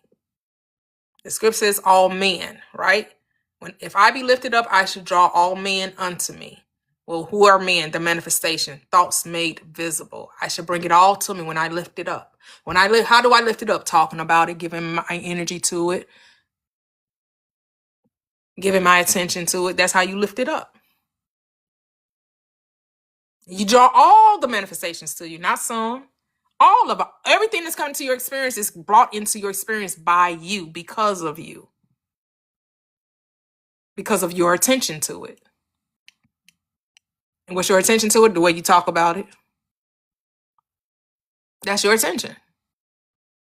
The way you think about it. When you think and talk about a thing, you're giving it your attention. That's your acceptance to a thing. So your acceptance of the end wills the means to that end. And you can say, oh, no, I didn't believe it. Did you talk about it? Then you believed it.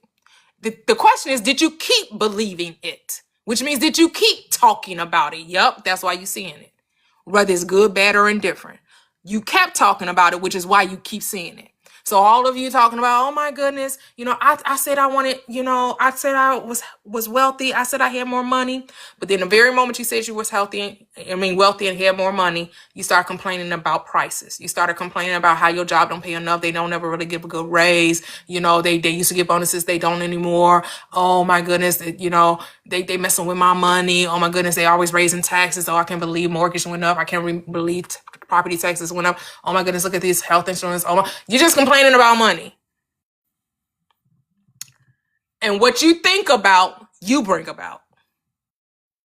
What you talk about comes into your experience. Your attention is the sap of life. So you complaining about the property taxes, don't make them go away.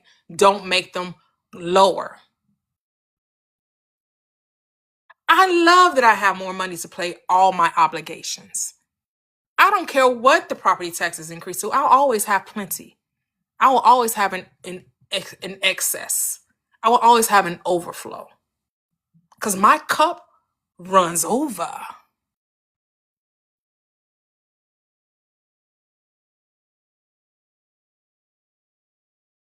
Yes. I am aligned with heaven's economy. I love that my cup runs over. I love that I give freely and freely I receive. I love that freely I give and freely I receive. I love that when I give, it should be given back to me. Pressed down, shaken together, running over. Shall wealth be poured into my bosom? Shall health be poured into my bosom? Decree what it is you want, and it shall be. But the key is, don't be double-minded. You must be singleness of mind. You must atone for your desires, which means you must be at one mind. That's atoning for your sins. Be at one mind. That causes you no longer to miss the mark. The day of atonement, the day of being of one mind. You no longer have to worry about sinning, missing the mark. Because the moment you make a decision, you remain faithful to the decision, it must come, it must show up. And so I know yesterday I was talking about the Latasha. Have you seen the movie about the Williams girls, Serena and Venus Williams, King Richard? I haven't seen it yet. Oh, you must watch it. Oh my goodness, it's such a manifestation movie. Love it. Period. Oh my goodness, because he said he had a 77-page book about their lives before they were born.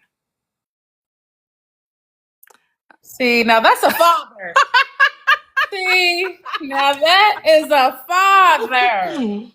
Okay, he And wasn't he playing and for he the passed it girl. out. He studied the tennis. He studied what they said would make them great. When he started to go on, campaigning for them to get the coaching and all of that, he would send out the pamphlets to the different people. He talked from the place of them already being champions, that they were already great, that Serena was already Venus was already number one. He said that he put Serena in the shadow of Venus because he knew that she was a fighter. And he said, yes, Venus is going to be the number one, but you're going to be known as the greatest to ever do it.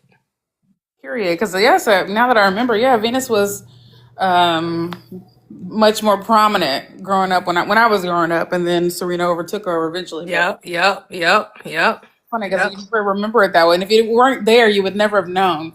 Oh my Like, goodness. Oh it's my goodness. crazy. It's oh my goodness. He was like, stay to the plan, stick to the plan, stick to the plan. And what I loved about it, he reminded you can't look in what the world is doing. You have to keep your focus on you. You have to be single-minded. I mean, he didn't use those terms, but he was saying that you don't speak bad about other people. You don't put anybody else down. You remain. He called it humble, but I wouldn't call it humble. I would just call it mind the business that pays you, right? Like how somebody else played the sport or what they did is none of your concern. Your concern is only about your ability to be great, your ability to master self. Your self mastery is all that mattered. I love it. I love it. I love how all the greats are definitely all singularly minded. Yes. They're all focused on one Yes. thing and one thing only, and Yep. that's They kept saying the one. He just kept saying, oh, he was like, oh my goodness, if you're right, you're gonna have the next Michael Jordan on your hands. He's like, no, I'm gonna have the next two Michael Jordans on my hands. period. He said, So I have "Don't the get it next twisted." two. Right. I love that. I love that. There was something I was watching the other day that was metaphysication in it. I'm gonna go back on mute because I had to remember now what it was. Mm. I was just thinking to myself, like, oh yeah, this is all about thinking as a man thinking, so will he be. Yep. And Angel suggested they also have Being Eddie Murphy's documentary. And he was 13 years old when he said that he was going to be famous by 18, and he ended up on SNL at 18. Wow, that's crazy. I don't even That's think that crazy. people that young on SNL anymore. Yep. Anna, I did. Anna, yep. I watched it yesterday. I watched it. Hey, Anna, yep. I watched it yesterday. I was like, wow.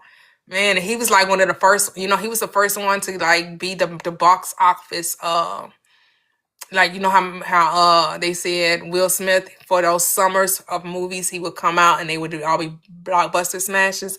Well, Eddie Murphy was the first one with was it Beverly Hills Cop? What was his first movie? Whatever his first movie. I don't know. I can't know what Beverly Hills Cop came. But he had Trading Spaces. He had Beverly Hills Cop. Oh, I can't remember that first one. That first one. That first was the one because the first one, it was supposed to be Richard Pryor was supposed to get the part. But Richard Pryor, he ended up 48 hours. Thank you, Anna. Yep, 48 hours. Richard Pryor ended up burning himself doing bass, doing free bass. So he couldn't take the part. Hilarious. Okay. Wow. Yeah, he actually talked about it. He did. He went on stand up and talked about. He was like, out of all the millions of people that do freebase, why I'm the one to get burned to Wow. blow himself. Yeah, maybe don't. Maybe don't. Don't do that. That's hilarious. Oh, listen, it 48 made the way. hours. Yep.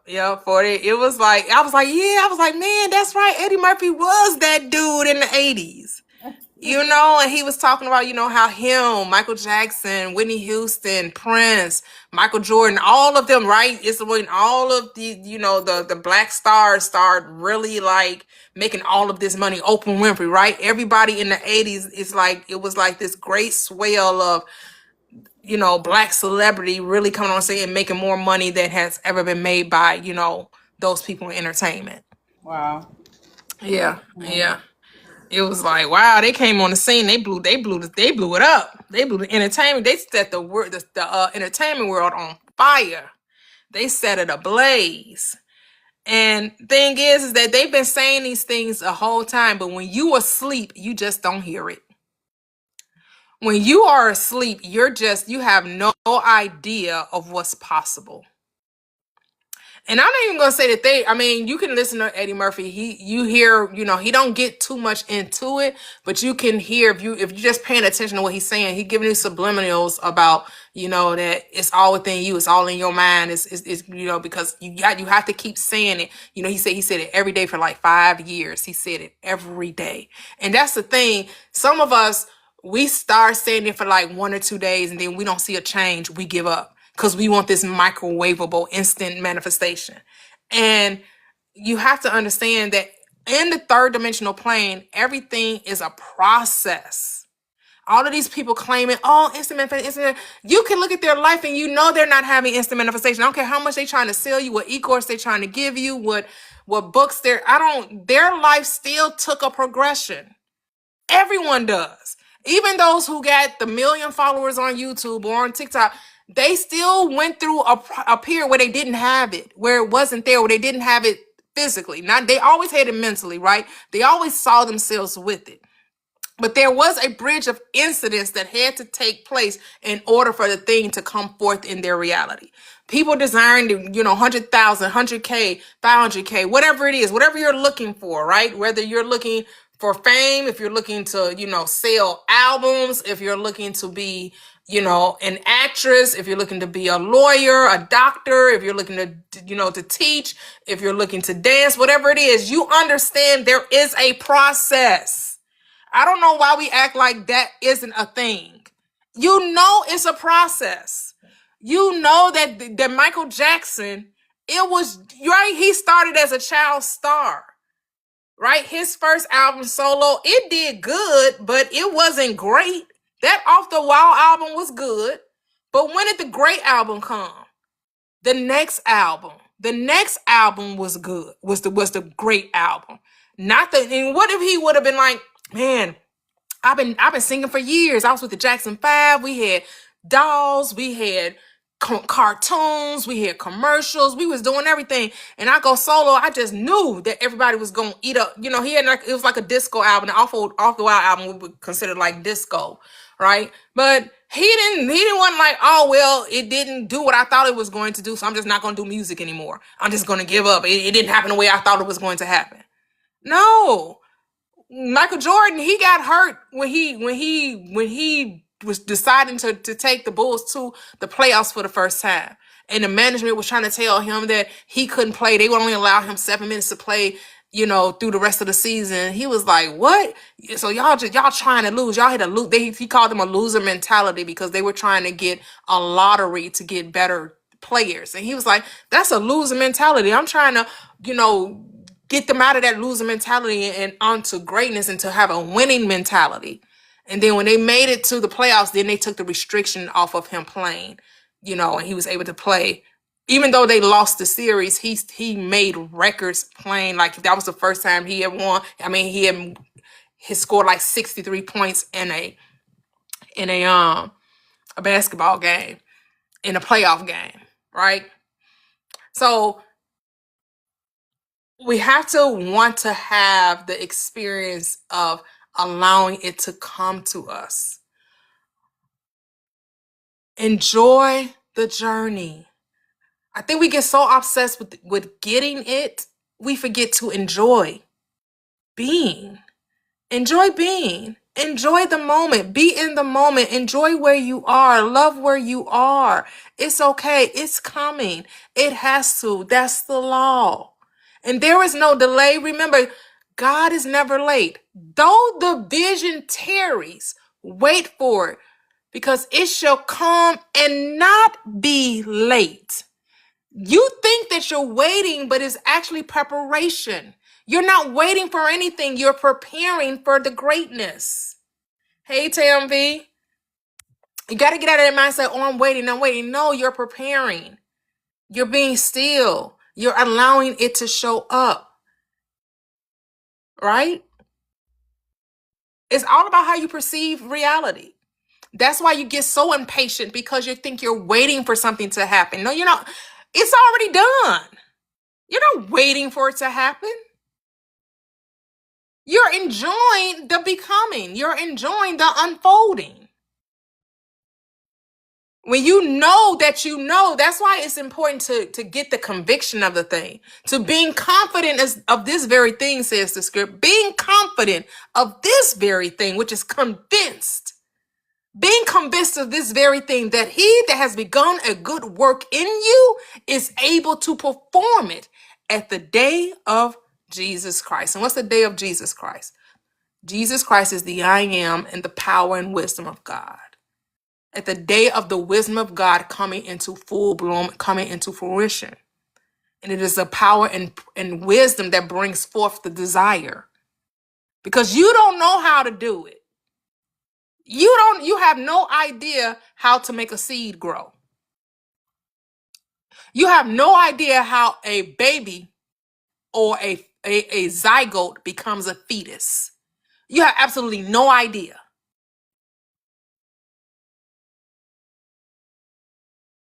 You have no idea how the watermelon seed becomes a watermelon, or how the acorn becomes an oak tree. You just know that the acorn is the oak tree. That's all you know. You know you got to drop it in that seed though, and you know that rain and that sun got to do what it's got to do. But dude, you don't make the sun rise. You don't make the sun set. You don't make the sun give off its light. It happens. Without you needing to do a thing, without you needing to lift a finger. That's what we have to get in our mind. We have to get it in our consciousness that we don't make anything happen. Things happen all on their own. Their infinite intelligence, the wisdom of the ages is what's causing the thing to take place. You're not doing anything. You're just being. You're just supposed to be available. Be available. Just be available. Which means just be still and know. Being available means being still and knowing. Be still and know that all is good, that I am God. All is good. It's all working out for me. I don't know how, I don't know when. It's not my work. It's done, though. It has to happen. That's law. That my word that I send forth, that comes out of my mouth, that's God. The word that proceeds out of my mouth, that's God. That's the life. Because these words I speak, they're what? Spirit, and they are life. So my word that goes forth, it will not return unto me void. You got to know that. You got to trust that. You got to believe that. You got to stand on that. Stand on your word. Stand on your word, because your word does not come back void. Just pay attention to what word you're sending out, though. Be aware. Pay attention to what you're thinking, because your thoughts are creative. That's the creator in you, your word, your thought. Your thinking, your self-concept. That's all the same thing. And you don't have to do anything to make it so. And you just prove it to yourself. Oh, so you telling me all I got to do is think, and I don't got to do nothing to make it so? Yes, I'm telling you, just got to think, and there's nothing, whatever you do will be a compelling. It will be, you cannot not do it. It's a happening. You're going to try to resist it, and you can't even resist it, because it must take place. It has to. That's law. The body follows the mind. That's why you don't have to worry about what to do. And so that's why we tell you to listen to Reverend Ike, read Neville Goddard, read Dr. Joseph Murphy, read the Bible, read Florence Scovel Shinn, Emmett Fox, what's his name? Lanyon, what's his name? I can't remember his name. I read a couple of his books. I haven't read a few of his books in a while. Walter C. Lanyon, that's his name. All of these authors reminding you, is telling you, right? Read my book, free books, links are in the bio, Recipe for Life, 30-Day Transformation Journey, Daily Diamond Gems. All the recaps of my videos are on YouTube. All my lives from TikTok are on my YouTube. I have over 1,800 videos on YouTube, right?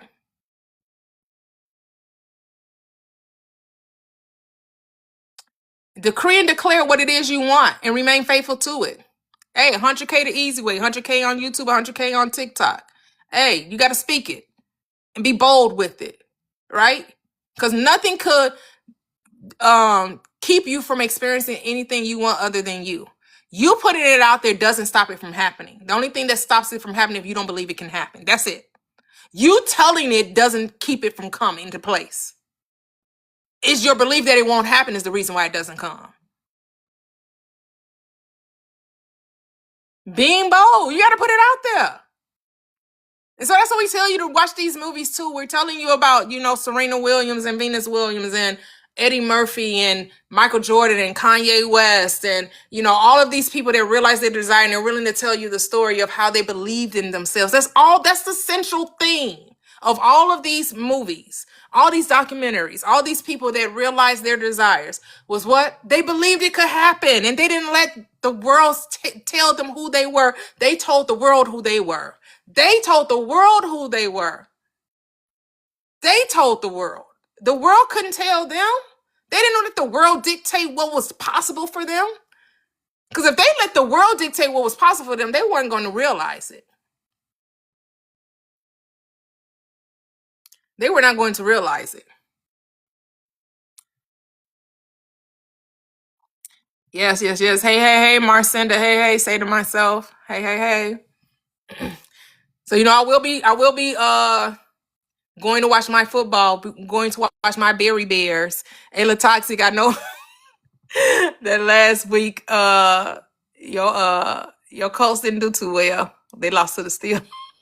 Oh my goodness. Oh yeah, that was wild. I was like everybody say well, London. The Cowboys lost, the Colts lost, but the Bears won. Wow. Yeah, that was, let's see, was that 2 weeks ago? That was 2 weeks ago. Yeah, that was 2 weeks ago. Yeah. We won in London, and that's all I'm going to think about. I'm going to forget about that game. The London game to me, yeah, we won, yeah, cheerio. All the London fans were waiting to, we're going to hopefully have another win. Next week, I think this week is a bye week for us, but yeah, it was very rough, that game. But then we came back the next week with a whole new. Marcinda said, rewrite the script. Exactly. You get it. I'm revising. That script. Yeah. We're back on track. Yes. So someone asked, what does the scriptures mean in this context? So Isaiah 55:11. Well, first, your word is God. In the beginning was the word, right? Your word is God. In the beginning was the word was with God, and the word was God. And then the word becomes what? Flesh. And it dwells among us or within us, right? Amongst can also mean within, right? And it says that all things that were created by the word. And there was nothing that was created that was not created by the word. So what is that telling you? That everything proceeds from thought. Everything was first a thought. Everything in your reality was first a thought. And so with that being said, your word, your thought, your thinking that goes forth out of your mouth is what you're thinking about, you bring about, what you talk about comes about. And it shall not return unto you void, but it will accomplish that which you please. Whatever you please is that what you're giving your attention to, because consciousness don't care about good or bad, wrong or right. It only cares about attention. So whatever you give your attention to, that's what you're going to bring about in your reality. Right? And it shall what? Prosper. It's always going to unfold. It's always going to manifest, because life is a manifestation. Life is that which is invisible is that which is subjective is brought into objectivity. The subjective becomes objectified, right? Because something that you can see, taste, smell, and experience, right? And so then John 10:34 tells you that Jesus answered them, is it not written in the law, in your law, that I have said, you are gods? And if he called them gods, unto whom the word of God came, and the scripture cannot be broken. It can't be broken. You are God, As Paul put it this way, great is the mystery. God manifested in the flesh. I know people want to think that's about a man 2,000 years ago, but it's talking about the mind. It's talking about consciousness. It's talking about source. It's talking about the awareness becomes what? An objectification. The subjective becomes objectified. The world is both subjective and objective. Subjection is the cause. Objectification is the effect. Objects have no power. They're projections. The power is the word. The life is in the word. The life is the word. I am the life, right? That's what Christ is known as, the word, right? And what did he say? I am the truth. I am the way. And I am the life. I'm also the door. I am also the resurrection. I am the cause. What is the cause? The word. Because the word is God. The word is the I am. Yes, the word doesn't depend on circumstance. Circumstance rearranges to obey the word. So Wednesdays night, 7 p.m. Central Standard Time, we do have the manifestation night, 7 p.m. Wednesday night. You can watch the recaps of those on my YouTube for 99 cents a month. You can catch all recaps of Wednesday night manifestation that we only talk about manifestation, right? Where you can come ask your questions, come up in the box, share your stories, right? Ask your questions, you know, get a more understanding, right? Unlimit yourself, remove doubt. How does the script say? If thou would have faith as the seed of as the grain of a mustard seed, thou shouldst say unto this mountain, be thy removed and cast into the sea. So the faith isn't about how big or small. I know that's what your religious leaders want to tell you. Oh, it's about small faith. No, because Jesus actually rebuked small faith, right? He said, oh, ye of little faith, how long shall I be with you? So little faith ain't gonna cut it. You either got faith or you don't. And ain't no such thing as little faith. Because basically he was saying, oh, you who have no faith. He called it little, but he was saying you actually don't have any. Because there ain't no such thing as a little faith. It ain't no I kind of believe. Either you believe or you don't. And kind of. Because no man knows the spirit of the man, but the spirit of that man. Like your mind knows if you really believe it or not. You know if you believe something. And so the faith of the grain of a mustard seed is about what? What the seed becomes, what the seed represents. The seed is the mustard seed. It is the tree plant. It is the mustard tree. It is the mustard plant. That's what the seed is. Like the apple seed is the apple tree. The acorn is the oak tree. So he could have said, if you would have faith as the acorn, the acorn seed, you shall say to this mountain. So what is the acorn? An oak tree. You are that which you are desiring. That's all it's telling you. You are that which you. So when you have faith that you already are that which you desire, you should say to the mountain, which is the doubt, which is the reasons why it can't happen. You can say to those doubts, to those fears, to those limitations, be thou removed and cast into the sea. See, you were never meant to climb the mountain. I know. Your religious leaders tell you got to climb the mountain. Gonna move on up the mountain. I'm gonna shake the devil down. No, ain't no moving up the mountain. It's moving the mountain. I don't need the strength to climb the mountain. I need the power to move it.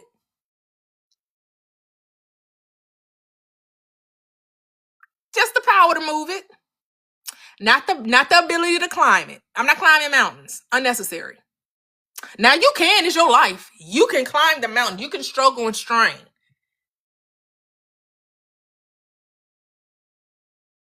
When Moses is called to come up to the mountain, it's talking about coming to the higher realm of thought.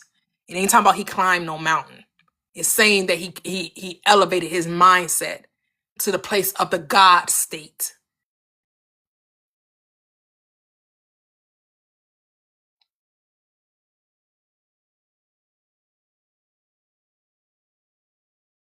Arise and walk. You got to come up. You got to get up. Get up. Get up. Pick up thy bed and walk. Get up. How long are you going to keep rolling around in the mud? Get up. Come to yourself, prodigal son. Why are you rolling around in the pigsty with the pigs? Get up out the pigsty. Come to yourself. Return home where the table is spread and the feast of the Lord is going on. Where you're going to get what? A celebration. Celebrate good times. Come on. Do. It's a good time when you recognize who you are, when you remember that you are the son of the living God. That's what the prodigal son did. Wait a minute. My father's servants live better than this. Let me just go home. Because what? I don't gotta live like this. Who told me that? Oh no. Let me get up. Let me go home. And the father sees him afar off. Did the father say, now God damn it, I gave you everything and you just went and wasted it all? Nope. Did the father say, how dare you come back and not have anything to show for your riotous living? Nope. What did the father say? Oh, my son, who was lost and now is found, who was blind and now sees, who was dead and is yet alive. Hey, bring that robe, bring that fatty cow, bring everything. Come on, it's a celebrate good times. Come on, doom doom doom doom. Gonna have a good time. Celebrate good time. Come on.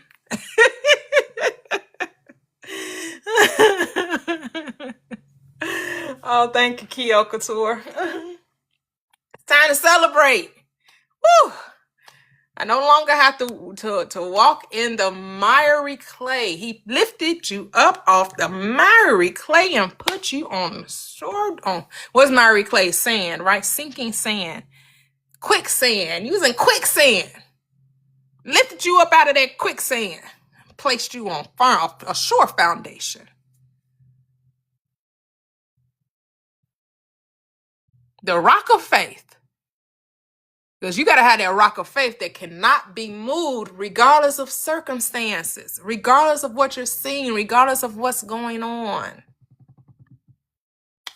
All right, guys, that's it for me. I'm about to go watch my Berry Bears. I appreciate you joining YouTube, TikTok. Catch the recaps on YouTube. Subscribe, Prosperous Living with Toyia.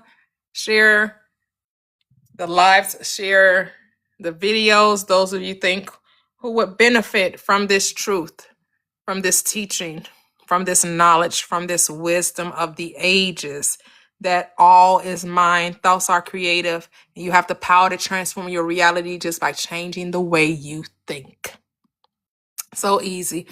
Think differently, remain faithful to it, and then it must show up. Until then, guys, till next time, have a great, great Sunday. Go Bears, go Colts. Bye-bye, guys.